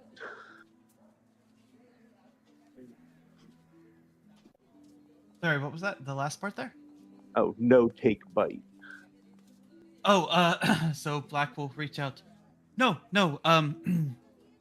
little one, I carry for you. Sell, you get all money, all shiny for you. Just burden off you. And it's kind of improvising what it's supposed to do, Malcolm. But I would like to cast Thorn Whip to basically latch the frog leg to my back like a rope. I'm not sure if Doug noticed this, but you all of a sudden took on the mannerisms of Rero and Umi, talking like they do. He like Black realizes how they're talking, and he's trying to like because he had to adapt to or learn how to talk in the Feywild, and they all talk weird, so he was trying to like understand them. I just thought it was interesting. You're taking on their mannerisms. We're Words are infecting. Wait, adorable. I want to see what happens when he hears Strife. Yeah, there you go. All right, says Word Splasher. Well, perhaps the first stop on our tour then should be Trader's Meet. And just follow me through the city. And he says, this is the coin district, famous for commerce. Most people come in here via the Crown Gate. Lots of commerce going here, lots of shops. There's gambling halls, there's all sorts. But anyway, let's go first to Trader's Meet. And Yes, you see... Word Splasher. Yes! I have new friends. I must sell this giant frog leg for them. 5 gold. Take me there. Well, Trader's Meet is fantastic. Is the place to sell it. That's why I'm taking you there. And I'm going to say, sure, you use the thorn whip and it wraps around the toad's leg, and I don't know, maybe you carry it on your back or something. And it's about 3 feet long, so not too hard for you, Black. But yeah, for the kobolds, a struggle. And you see the Trader's Meet. You would have seen those who travel to the city would see caravans coming into the city carrying all sorts of goods from various cities. And there's lots of caravans and traders here all selling goods. And one of them is selling, in fact, frog's legs. And they're selling them for 20 gold pieces. You there. I have Oh, frog leg for sale. Oh, yes. Oh, I see you have a frog leg. I'll take that off your hands for a couple of gold pieces. No problem. Yeah. Why does your sign say 20? It's a buyer's market. I mean, I'm here promoting it. I'm here selling it. I'm an expert on frogs' legs. I deserve to make a little bit of profit, don't I? That is true. But I am also an expert on something. A seal. A couple coins and yours says 20 is not fair. What is fair price? Persuasion check.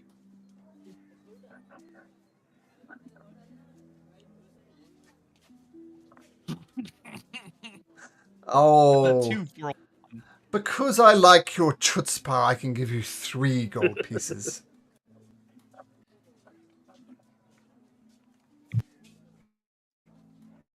Umi. You should talk. Umi could Umi. talk. Umi, try. Sounds like Umi is. Hello. Oh, hello, madam. Yes, madam. Yes. What can I help you with? Umi sell toad leg 5 gold pieces. You do not have a frog's leg, toad's leg. No. I'm carrying for them. This is theirs. You're their porter. Oh, I understand. He is in your employ. Is that right, Miss Kobold? Friend talk when shouldn't.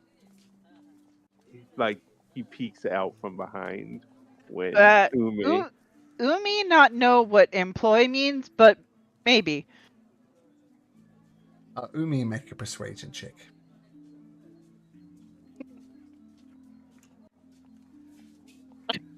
Oh,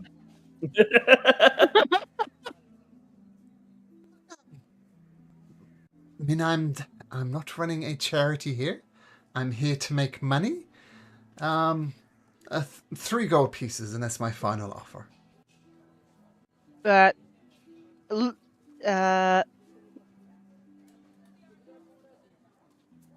Grunk and Bite say 5. Umi can only take 5.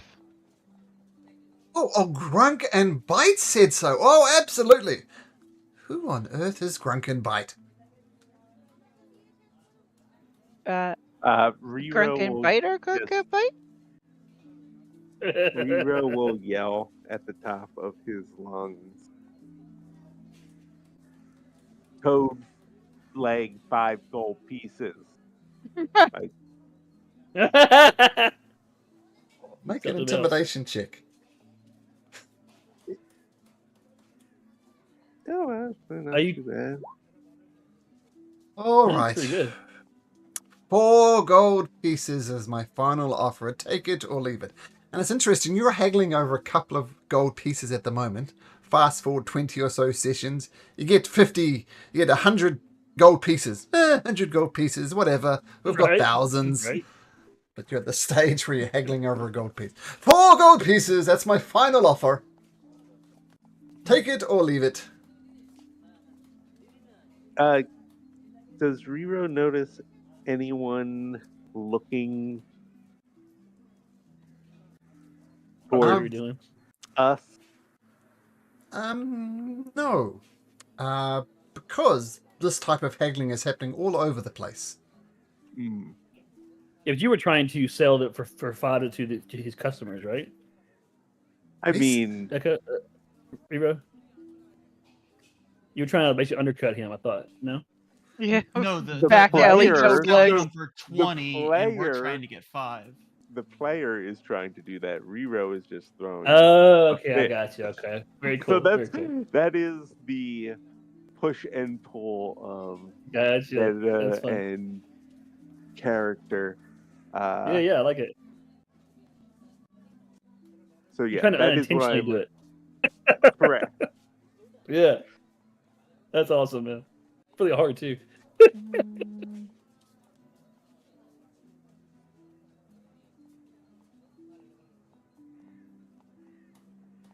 I mean, if that doesn't work at all, then Riro will just look at Umi like, what do we do? Umi is going to turn to Word Splasher. Because he's supposed to know. Ma, this is how it works. I mean, you haggle and you've got the 4 gold pieces.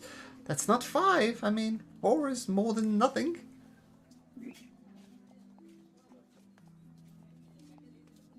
Mm,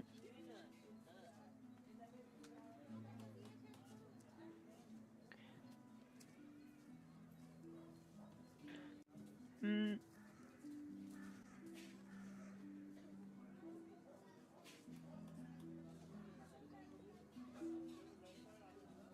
mm.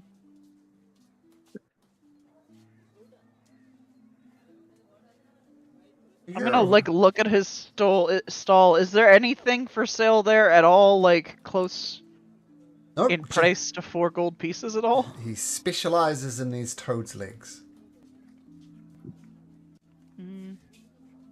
I would say the toad legs had been prepared. Like yours, just a literal toad leg that's been chopped off. He's like prepared it. He's smoked it, stuff like that. So it's ready for consumption. But imagine kobolds wouldn't worry too much about eating raw meat. But yeah, he has prepared them, so there is a difference there. Yeah, he's ruined them. That's what affects you. Mm, Miss, I've got a business to run here. Take the 4 gold pieces or not. At this point, I don't care. Take it or move on. Hey. I'll just turn around and leave. With the leg, you took the 4 gold Yeah. pieces. Yeah, I'll grab Black's hand and drag him away with me because he has the toad's leg. We going this way, little one? Oh, okay. Okay, well, that's Trader's Meat, and I guess this is learning the first thing you need to know about this place, is that you got to haggle. Nothing's as straightforward as it seems, and you'll learn that, little one. But anyway, let's go and show some of the nicest part of the city. So down at Area 3, down here, and I haven't mentioned it already. I think I did. If you hover over the numbers, it tells you what the thing is. So Oh, there we go. Yeah. if you hover over 3, you'll see it's Hill's Nectar Yeah, that was pretty Winery. cool. Yeah, cool. So, it's a cozy little shop, and Bantillia Word Splasher says, at Hill's Nectar Winery, flavors bloom and intertwine. Sipping their wines is like savoring nature's design. So maybe once you've heard a few coins, you could join here in the Hill's Nectar Winery. The wine is simply outrageously good. perhaps behind your budget at the moment. But, yes. And coming out of the Hill's Nectar Winery is a young gentleman. He's about 20 years old. He is extremely large. He's very wide around the belly. He's just a very fat young noble, and you can tell he's a noble because of the dress, the clothes he's wearing, very fine silks and all that type of stuff. And he comes back and, oh, word splash, you're bringing people to my winery. Please, please, please keep the commoners out. Simply, oh my goodness, this is I live and die and breathe. Is that you, Kiva? Yes, it is. How are you doing? Hello, can you see me? Waves a hand in front of your face. No, I can't see you. Oh, that's dreadfully bad luck. Oh, I'm terribly sorry, Kiva. And I'll make a perception check. You're not quite used to picking people up just by their, Sure. just by their voice. Yeah.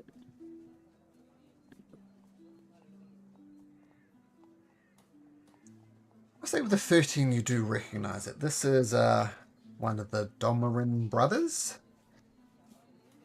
Gag. His name is Marlowe.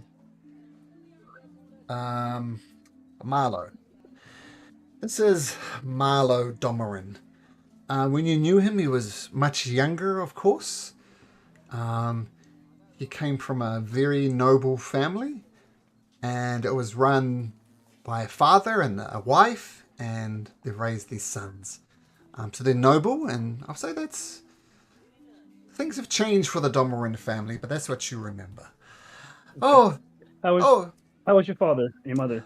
oh, they're well. I mean, mother keeps on complaining about the company that my father keeps, all his mistresses and concubines, but hey, I say, if you're a noble, it's your privilege. Am I right? It's okay to be an adulterer if you're rich. Tell me I'm wrong. I think you have to do what you think is right. Well, what is right is what we say we are right. We pay our taxes. We make the rules to a certain extent. The world is what it is, isn't it? She's trying to be It is diplomatic. indeed. Well, it's been... we've heard about what you did, and thank you so much for rescuing the city and all that. Well, not rescuing the prince, of course, but you tried your best, and that's what counts. Tell you what, we're having a little shindig tonight, and it would be my absolute pleasure if you would attend. There's a grand ball coming up. Think of this as a pre-ball party. And be most welcome. I can introduce you around, get you reacquainted with the pulse of the nobility, shall we say? Shall I? Well, I'm just back in town. We're doing this tour to see seeing the place again. If we have the time and energy, we may stop by. Really, I must insist. I mean, I'd feel remiss in my duties as a noble if I did not reintroduce Kiva to the city. And I know you knew all the nobles before, and things have changed. Absolutely, I'm sure. Great chance to reconnect with the nobility. Well, thank you for the invite. I'll definitely we'll see where we are at the end of the day, and then I appreciate the invite. I think it sounds like an interesting experience. Well, I'll take that as a yes. And are these your friends? These people? These are absolutely. Yeah, I saved the king too. Oh well. Oh, you're the mysterious stranger. Well, absolute pleasure to meet you. What's your name? My name's Strife. You're from the country, Strife? Yep. Well, welcome here too. Any friends of Kiva is a friend of mine, so be sure to come along. I'll introduce you and make some connections, and the rest of you can come, kobolds included. Tell me, young kobold, addressing Umi, have you ever been to a ball before? No. It is an absolute opportunity. I simply insist that all of you come along. Anyway, the welcome's here. I'll take it as an insult, Kiva, if you do not come. And the rest of you are quite welcome to come as well. Just come here at dusk. I think it is a bit of a pre-ball party before the Karamosa ball happens in the coming days. All right. Well, thank you so much for the invite. It's definitely good to hear that your family's doing well. Fantastic. I'll see you tonight, Kiva. Oh, If she gets a little seems away from him, nice. she'll. But yeah, that wasn't Kiva's impression. But if you Get up. if you get a walk away, so At first, I didn't Yeah. like him, but right. As we Yeah, get away, she'll invited say, everyone. "Yeah, if we want to go, that's fantastic. If you guys do not, then that's also fine. I didn't want to commit to you guys to anything you didn't want to do." What But, ball? Like round? It's no, How it's kind of you a party. have ball? It's like more like a party. They call it a ball, but it's more like a party. What party? A dinner. What is a party? A social gathering. A social get together. They What like drink. is social? Social man. Place They where like adults to can drink play. and stuff. Yeah, the food and drink, usually dancing. They try to dress up and pretend that they are all doing better than each other. Usually, how it works. Was Strife pretty vocal when he said he helped protect the king? Yeah, I would say so. I guess it's gonna be up to Malcolm if your passive perceptions hear this. Once the door is shut and that whoever he was is gone, Black is gonna say under his breath, "No, you didn't." Did what? Let's have a look at your passive perceptions. They're all shit. Umi's up there with 13. Of course, Strife's pretty good. Oh, no, Strife's. Aldrich Ghoul. Yeah, that makes sense. So, it's up to you. If you think your passive perception would hear Black saying no, he didn't when he said he saved the king, I'll leave that up to you guys. Aldrich, I'll leave it up to you, in fact.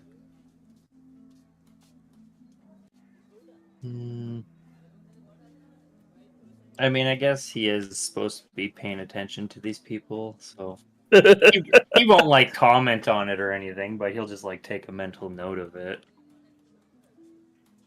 He's not gonna do anything about it. Word splasher as you leave Hill's Nectar Winery and continue on the tour. He kind of pulls you all aside and said, once again, be remiss in my duty if I didn't mention this, but when you were before here, Kiva, the Domorin family was doing quite well. The father and the family were trading well. They were doing good things in the winery business. But since the father actually died in, shall we say, mysterious circumstances, and his wife perished not long after, and through some cunning political maneuvers, Lady Domorin, as she calls herself, one of his, shall we say, ladies of the night, is now leading the Domorin family. And by all accounts, she's doing a terrible job. You'll see this when we get to the Noble District, but the Domorin estate has fallen into disrepair.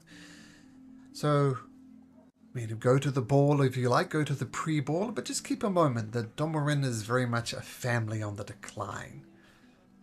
Okay. So keep that in mind. Alright, next stop on our tour is number 5 on the little map I've handed all of you. This is the 999 Gambling Hall. And at the 999 Gambling Hall, the dice will roll and roll, a place of fortune and chance where thrill awaits for all. And you see it's a casino with like blackjack and things like that. And at the outside of the building, though, it's a windowless building. It would be pretty bland if it wasn't for colourful lanterns on the outside. And you see a figure leave. This is someone who Aldrich Ghoul would recognize. It's Gulfer, the proprietor of the establishment. And he wanders out and says, word splasher! Got a few more people on the tour, do you? Spindling your silly pond and your stories? And boys, but oh, that's right, Golfer. Everybody, this is Golfer, the proprietor of the establishment. Oh, well, it's nice to meet you all. To see some new families, new friendly faces, I should say. Just let you know that if anybody needs some money, I can lend them some money at very reasonable interest rates. So if anybody's short of money, just let old Golfer know. So, does anybody in need of money? Let's start from there. Toad leg, 5 gold pieces. Yeah, very good, very yummy. I'm not in the selling business. I'm more in the borrowing business. Tell you what. They're offering to sell to you, so that would make you the buyer. Yummy, very yummy. I'll make You a can make burn a it if you like. make a persuasion check at advantage. Because why not? Who? What? Black or Umi or Riro? Well, all three of you make a persuasion check, and we'll treat it as a group one. So Oh, Black, no, Umi, I and got a Rero. -1. Not bad. Oh, not bad for -1. Okay. Look at Oh, you guys. Dang. Y'all really are motivated to sell that thing. Tell you what. What's your name, little kobold? That Riro? Umi is Umi? Pleasure to meet you. My name's Golfer, and if it wasn't obvious, Golfer's a bugbear, which once again talks to the acceptance of all races inside of Onadbyr. Alright, I'll tell you what. I will give you 5 gold pieces. Now, in fact, I like you. This is my offer to you. I'll give you 10 gold pieces for the toad leg, and I'll lend you on top of that another 100 gold pieces. What do you say? Aldrich Ghoul in the kobolds' heads would say, I recommend you refuse his deal. What lend? I give you 100 gold pieces. Then every week you pay me 5 or so gold pieces until your debt is paid off at very reasonable interest rates. What interest rate? Oh, it just means you might owe a little bit more than 100 gold pieces come the end. And what? Then we shake hands and say pleasure doing business with you. You go your way, I go mine.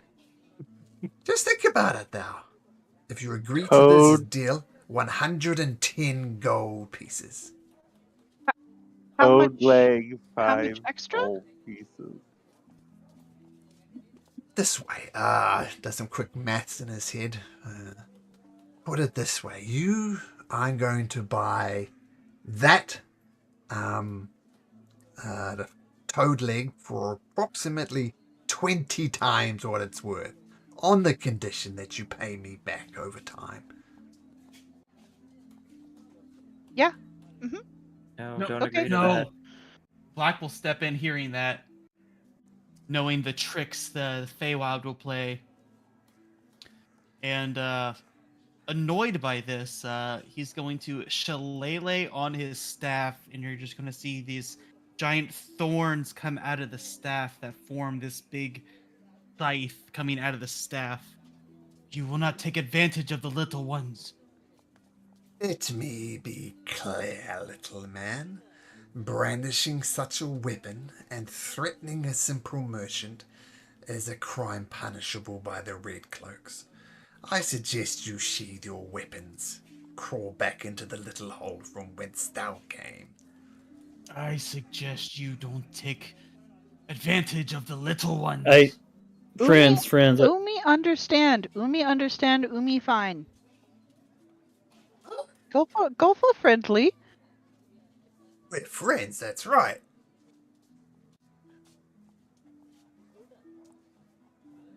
Umi, right? Now this is just Umi, sorry, Sean. Umi, are you sure you want to do this?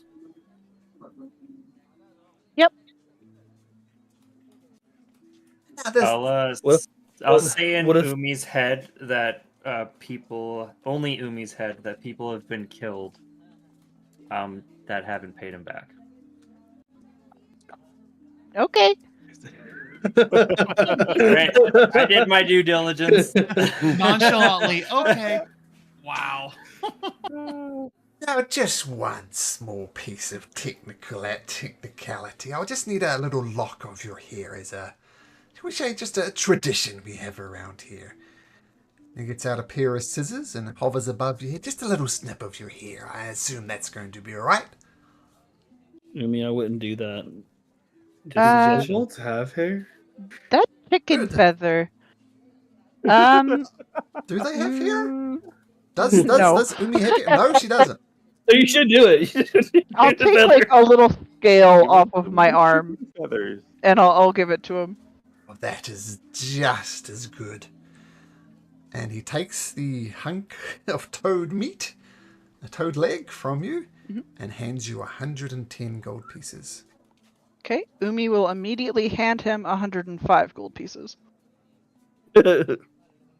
Well, miss, the interest rate is accruing daily, so that would be 106 gold pieces. Hearing this, Black is going to give 1 gold piece over to him. He will Okay. not take advantage of the little ones. Interesting. Golf is being played by a kobold. You're all so defensive about the kobold. Oh, let's protect the kobold, but the kobold outsmarted Golfer and Malcolm, to be quite frank. Always success when you stump the DM.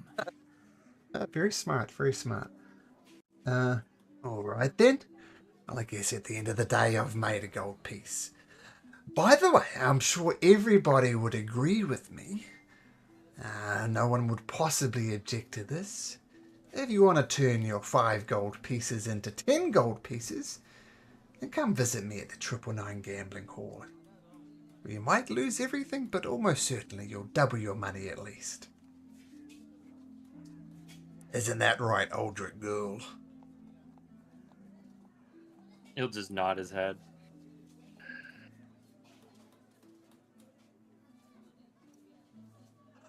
As you walk away, Kiva's gonna slide over to Black. So, my friend, I would suggest we try to avoid violence in the city if we can. I don't like seeing things happen either. But if we can try to avoid violence, that would be best. It wouldn't go well. Just a suggestion. And then we'll kind of slide back over. Was not violence. You were threatened to do violence. You seem like you were about to. I'm just suggesting that I would try to avoid that in the city.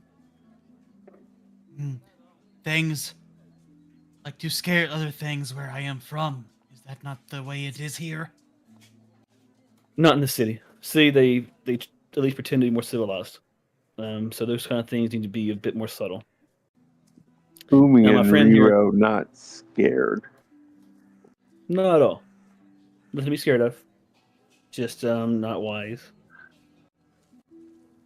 to start things like that in the middle of the city. If you decide we need to do that subtly. What subtly? Well, you're sure that you won't disturb the peace and disturb What is the peace? guards. What is peace? You know what peace means. Disturb Peace the is a peace. simple Like word. you mean a spear through the chest in the middle of a celebration? First Well, time that would be Ow. that would be Riro disturbing peace. hears word. I need a list of words that you know. Riro knows those words. Mm-hmm. Thanks. Umi knows them too. Okay. I'm just suggesting that we try to avoid violence in the city, and particularly in broad daylight, if we can. What is violence? What is violence? Mm-hmm. Hurting someone else? You never know when violence may be abrupt. Once you're sipping wine, next there's a spear through your chest. What abrupt? And abrupt? Abrupt? No, Abrupt is a abrupt. word, yeah. You heard him. I know. I didn't hear. I'm heard asking him. him, not you. I'm asking him. Don't Like make we're just fun of slightly him. different in the Suddenly, way. we all can't speak English. Okay. Not a lick of English between us.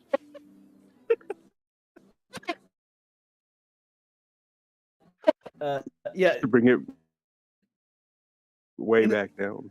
Masters hurt Umi all the time. That no violence. That was violence. Whom you expect? That was violence, and we don't need that to happen here. That's not acceptable.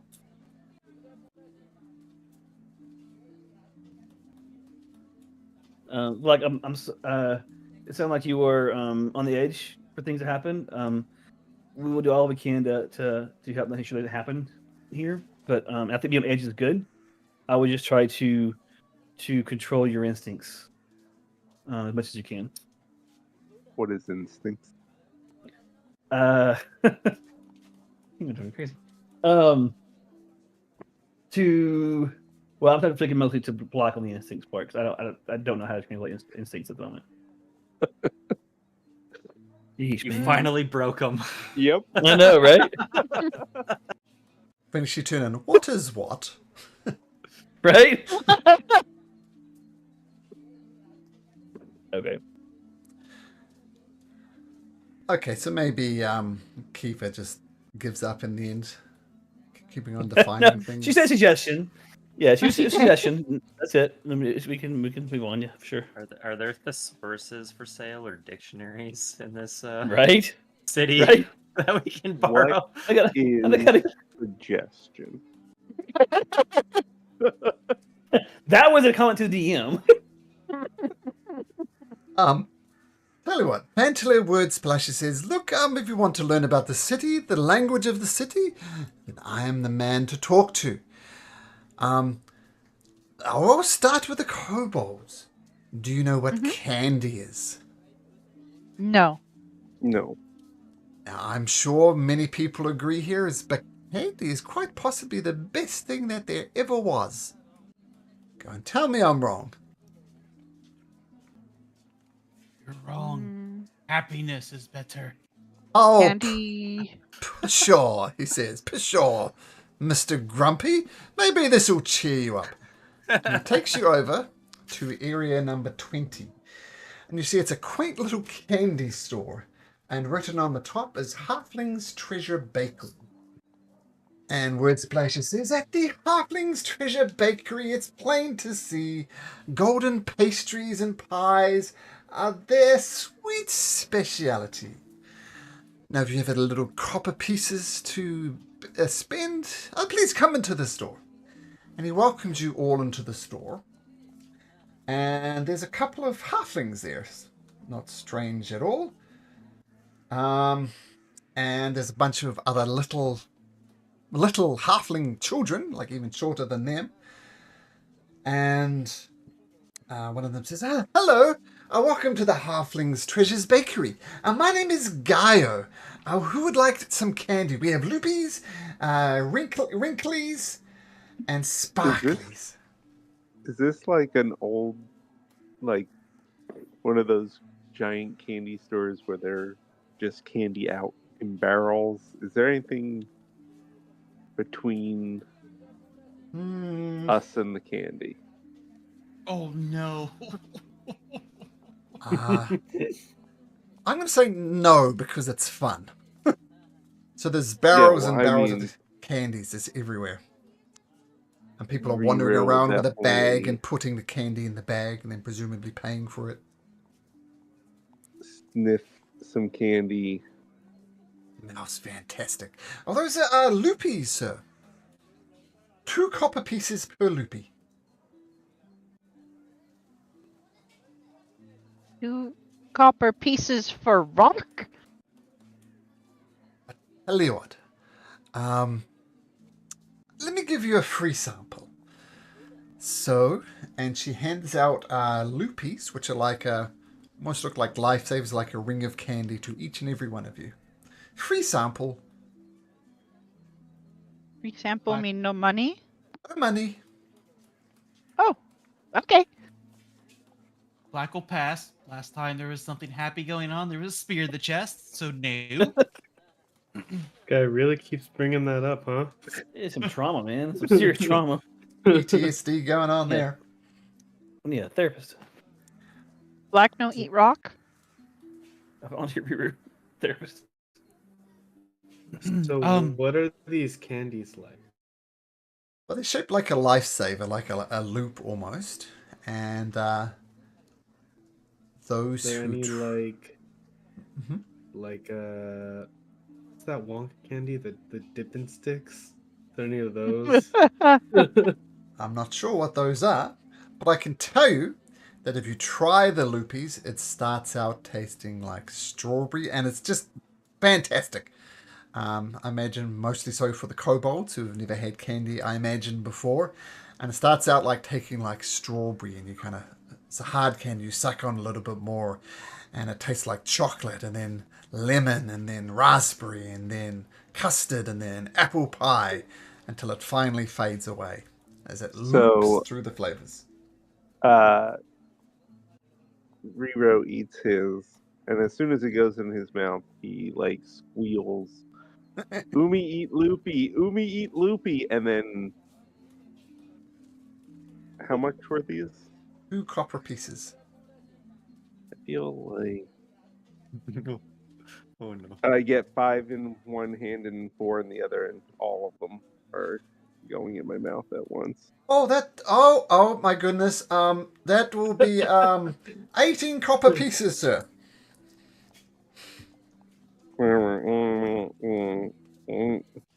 18 copper pieces. Umi pay. Umi have. Umi have 5 money. Wait. Lizard folk said 1 big money worth.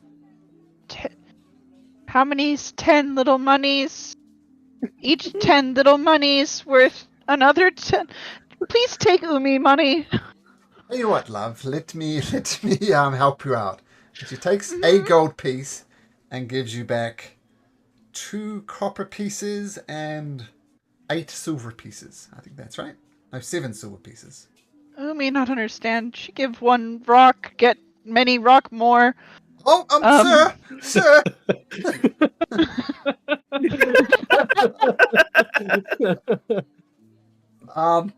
And she shuffles around and takes a silver piece off you. Sir, and by the way, one of these other candies you've randomly grabbed is called a Wrigley, and it's a snake-like candy, just almost like a gummy snake, and you put it in your mouth. I don't know if you've even noticed as you shove candy in your mouth, but it wriggles around in your mouth. You Not probably more. see like little bits of it wriggling out like his teeth as he's chewing. And the final piece is the wrinkles, which is like a flat piece of chocolate. And as you put it in your mouth, it kind of concertinas into itself into like a cylinder almost. But once again, I don't know if Rua is even noticing this as he's shoving the candy in his mouth. Sir. Oh my goodness. And she just keeps on handing you the correct change. So, Balzabeth, I assume you can do the maths for that. Maybe not Umi, but she hands you the correct change back. Yeah, I just have my hands out with the money and she'll just take it periodically. I don't know what's happening. And the rest of you notice that she's honest. Oh my goodness! Well, this is quite something. Oh my goodness! Okay. We I should, guess if you're paying, maybe we should move on. it's so good seeing children and enjoying the candy. Oh, just don't throw up as my. and she just bursts out crying, just sobbing. Rero just has a big smile on his face and is holding a handful of candy up to Umi. Maybe we should move on, friends. I'm sorry. I didn't mean to cry. It's just I'm just having an issue with my daughter. I'm sure it's none of your concern. It's. She takes a big deep breath and tears come down. No, I've got to be strong for Byra. Got to be strong. And what's happened with your daughter? Umi's gonna stick a candy in her mouth. What's happened with your daughter? She takes the candy off and kind of wipes it on her apron and puts it in her pocket. I appreciate the thought. But you see, my daughter Byra, she, well, not to put too fine a point on her, but she's gone missing. You see, you look like a bit of adventurer sorts. I mean, some of you like candy apparently, and that's fine. Byra loved her candy.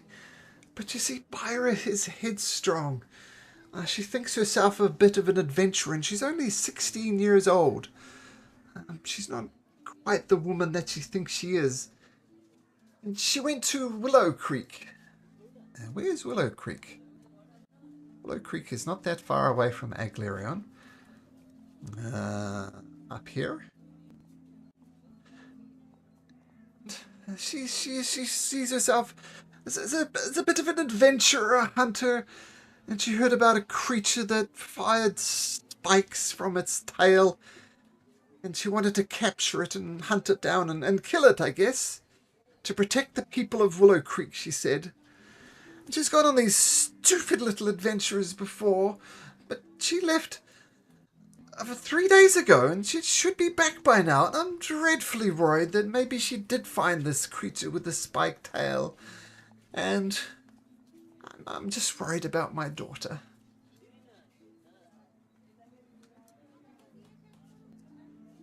It's none concern of yours. I'm sure you've got other business you need to do. Strife, I would love to be able to help her. I don't feel like I'm not sure I'm up to it anymore. What are your thoughts on that? Chance to do something for a change, do something good. Do some good, maybe, after all this time. Help her daughter? Yeah, we can help her daughter. Would the rest of you be interested in trying? She seems like an honest person, and we haven't seen her many days in the city, so it'd be nice to help someone if we could.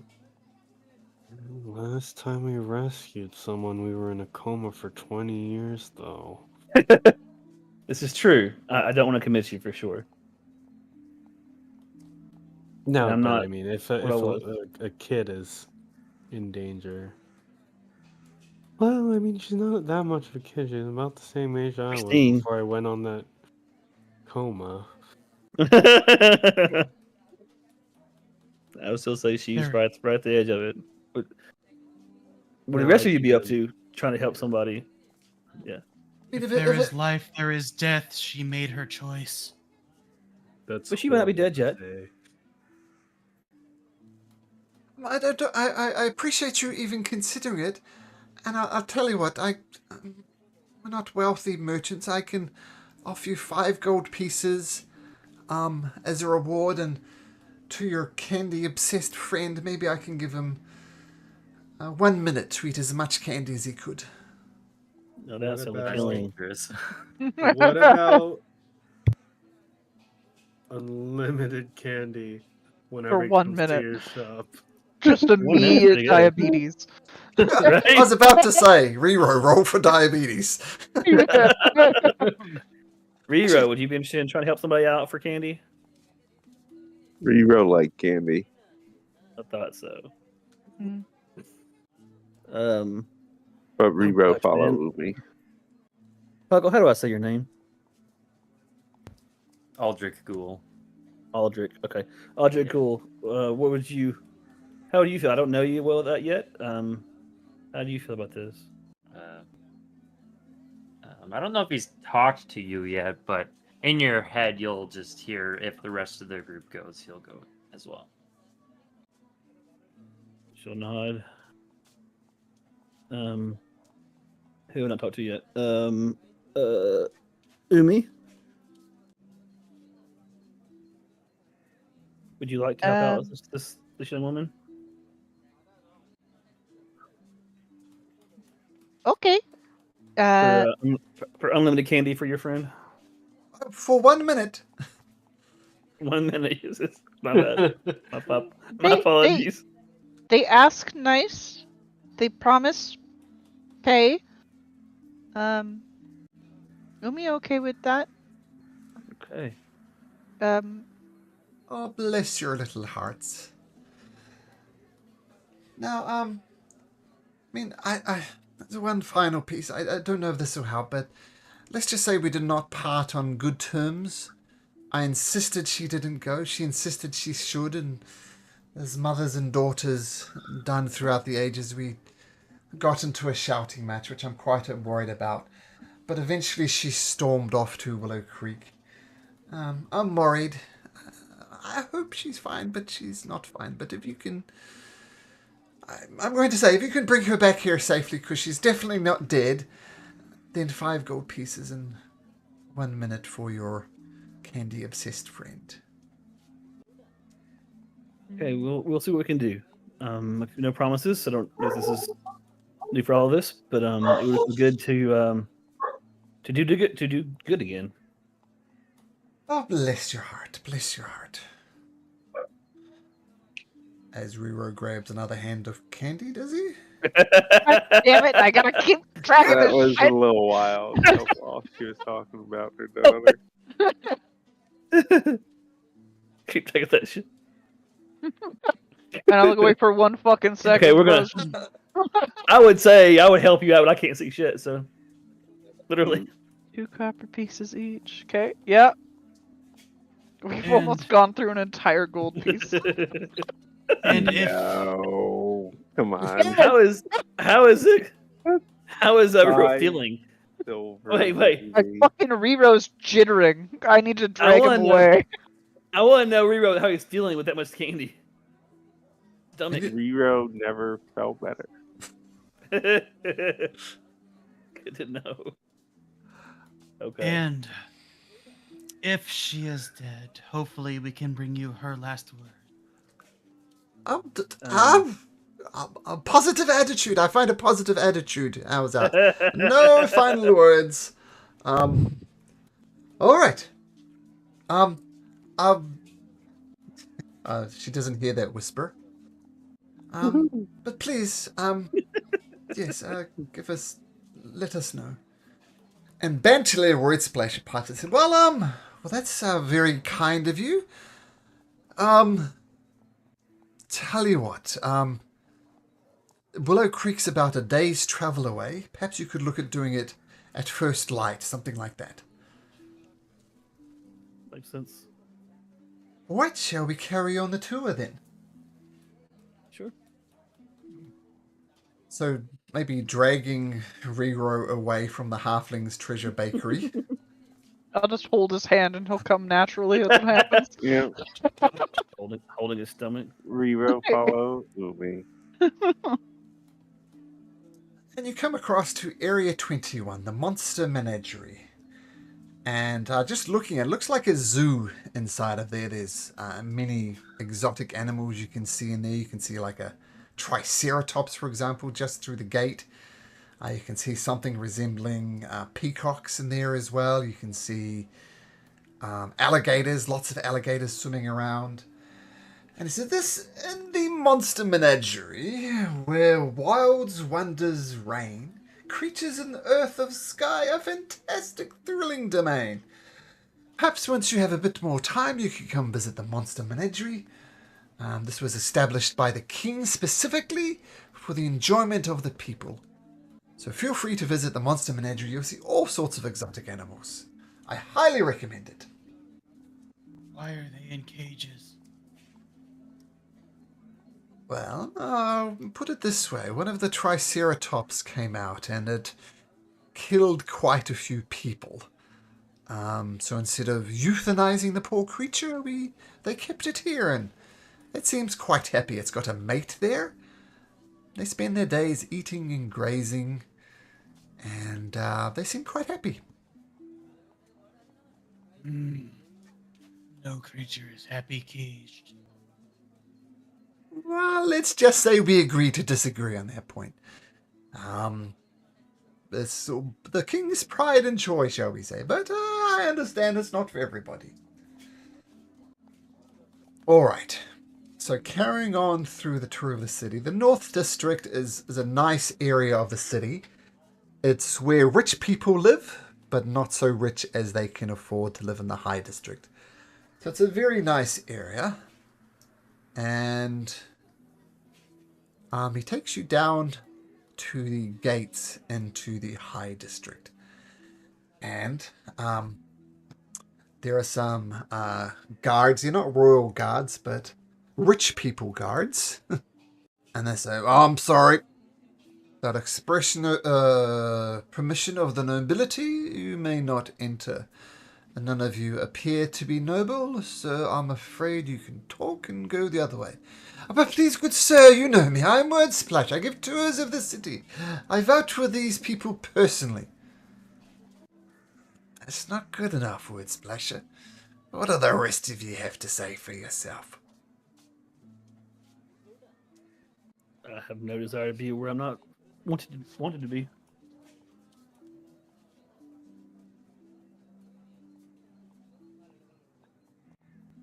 Anyone else?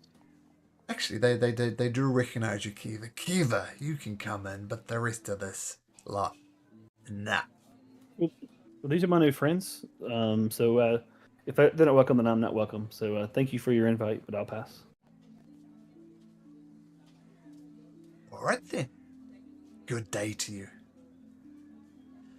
Oh, that's unfortunate. I was going to give you a tour of the noble houses, the great estates of Lord Mondor, the royal gardens, the Will Tamers, the Domerins, the Gold-Tooth Goblin families, the boarding school, but this happens every now and then. They don't let me in.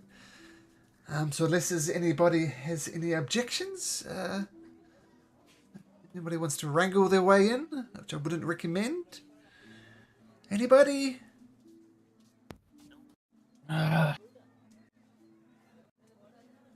Told this was important, I guess.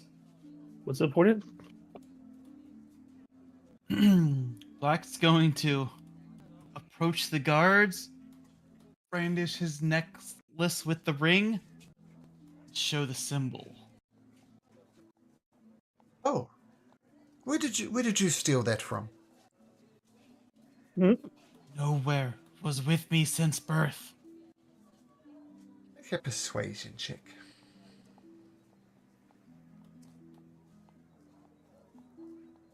Guessing an advantage because it's true. Nope. It's persuasion because it's true, not deception.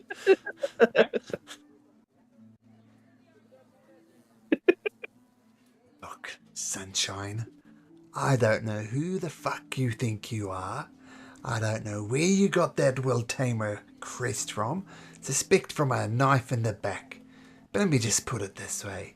You're not welcome here. It's off.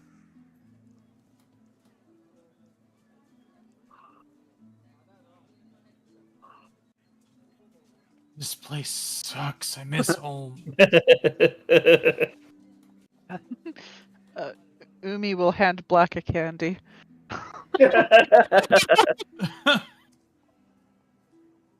Black will hand it back down to Riro. Here, little one. They I all take appreciate it. your gesture, other little one.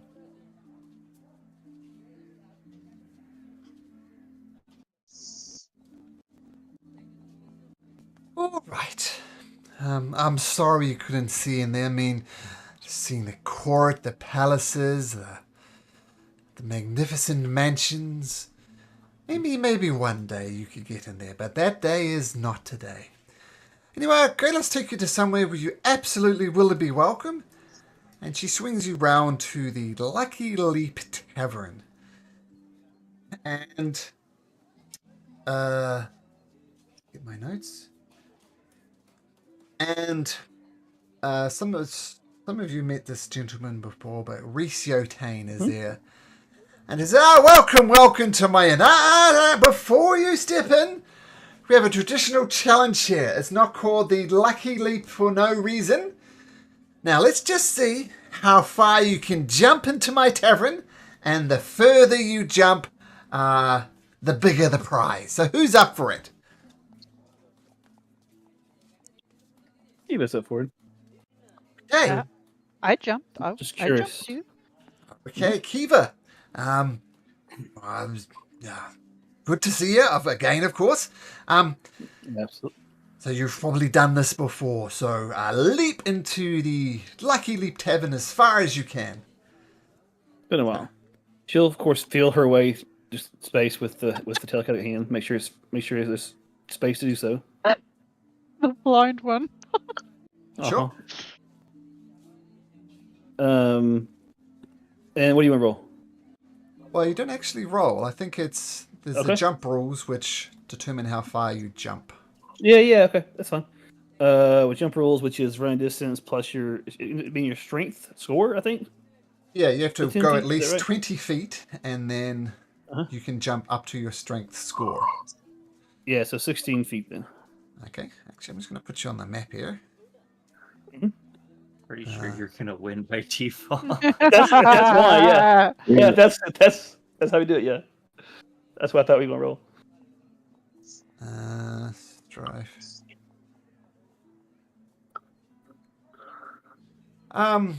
Okay, so this is the Lucky Leap Tavern. And you should all, this will be a good test of the map, you should all see around in the tavern there. Mm-hmm. Okay, let me know if you can't. And this is, Rhysio Tane's not there, but there he is. And you notice on the floor here this is the chalk, or the paint that's permanently written there.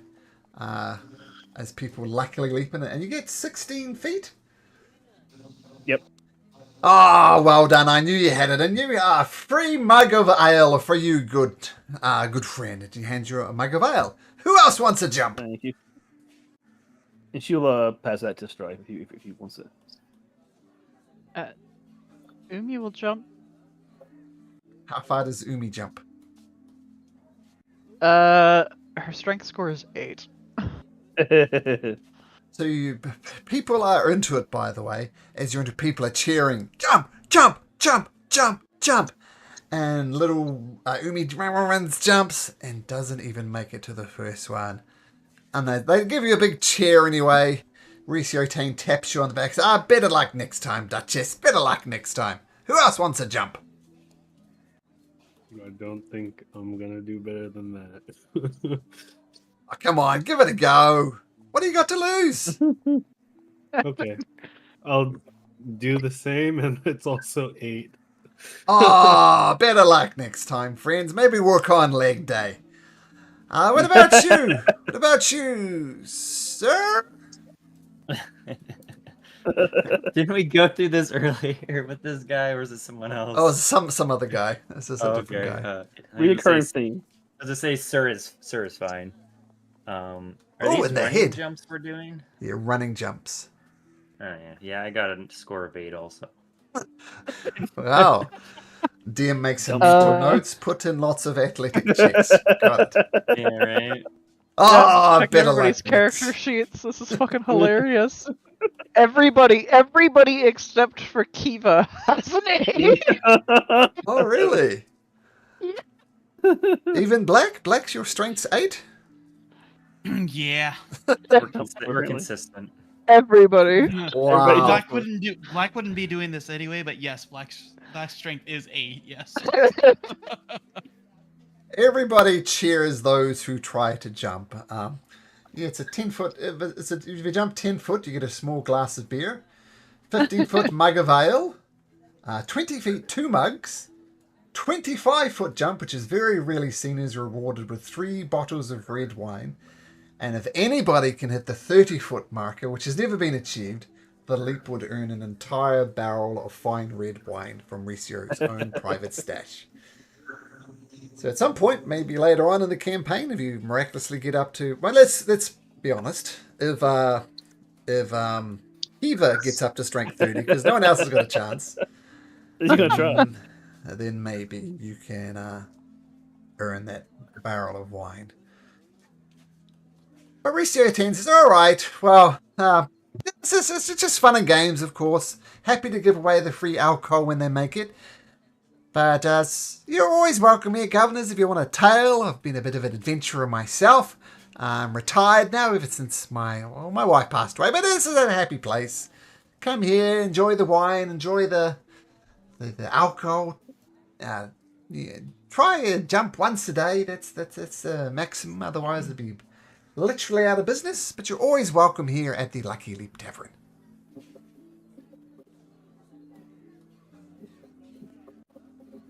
Okay. Upon departing, Black and Druid is going to say, "Tell me more, because I have lost someone as well." In Druidic? In Druidic, yes. To whom? To Ricio. I'm sorry. What's that, Governor? Nothing. I really didn't understand you. All right. Well, I'd highly recommend the Lucky Leap Tavern. It's a veritable hive of activity. Anyway, let's carry on with our tour through the city. And he takes you to 41. Bonus points for those who can spot 41 on the map. Oh, good lord. Nope. Oh, I think this is one of the ones, Malcolm, that we said wasn't on the map. I'm going to say it's here. Find it. Say it's 14. Find it. So what you see? There are two 14s. Yeah, see, that's what I said. Yeah, there's No, a it's double 34. one. It's 34. Never mind. No, I was not too far. Okay. Go ahead. Yeah, it might be a little off because basically I did all of these pins and typed in all of the names just Wow. to make it easy for my nice players. But Yeah. there go might you, be man. there might be some mistakes. Tell them the other thing that happened when you did this. So I'm on the Elder Brain Discord server, who is the people who wrote this module, and I said, look, I did this. Feel free to use it if you want. And they said, great, we'll take it and put it in future editions of our Roll20 That's cool. module. Yes, so That's very my cool. own small, and they're very cool. I had some difficult decisions about some characters, some of which are included in the people I'm talking to now. I didn't quite know how to resolve it. And I said, I've got this problem with the player. This is a situation. And they gave me some really cool suggestions, the authors of the book. Very cool. So, Very cool. very, very cool. So, good guys. Yeah. So future editions, when you hover over this in official Roll20 content, it'll pop up. So, that's cool. That's awesome. It is very cool. So, but anyway, I promised, didn't guarantee there's no mistakes, and apparently 41 isn't on the map.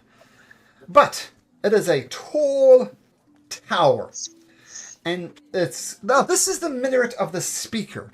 And at the minaret of the speaker, tall and stately in the glade, announcements ring out clearly in the cool and dappled shade. So I guess it's in the shade somewhere. But this is the words splashes. This is a public announcement. Public announcements.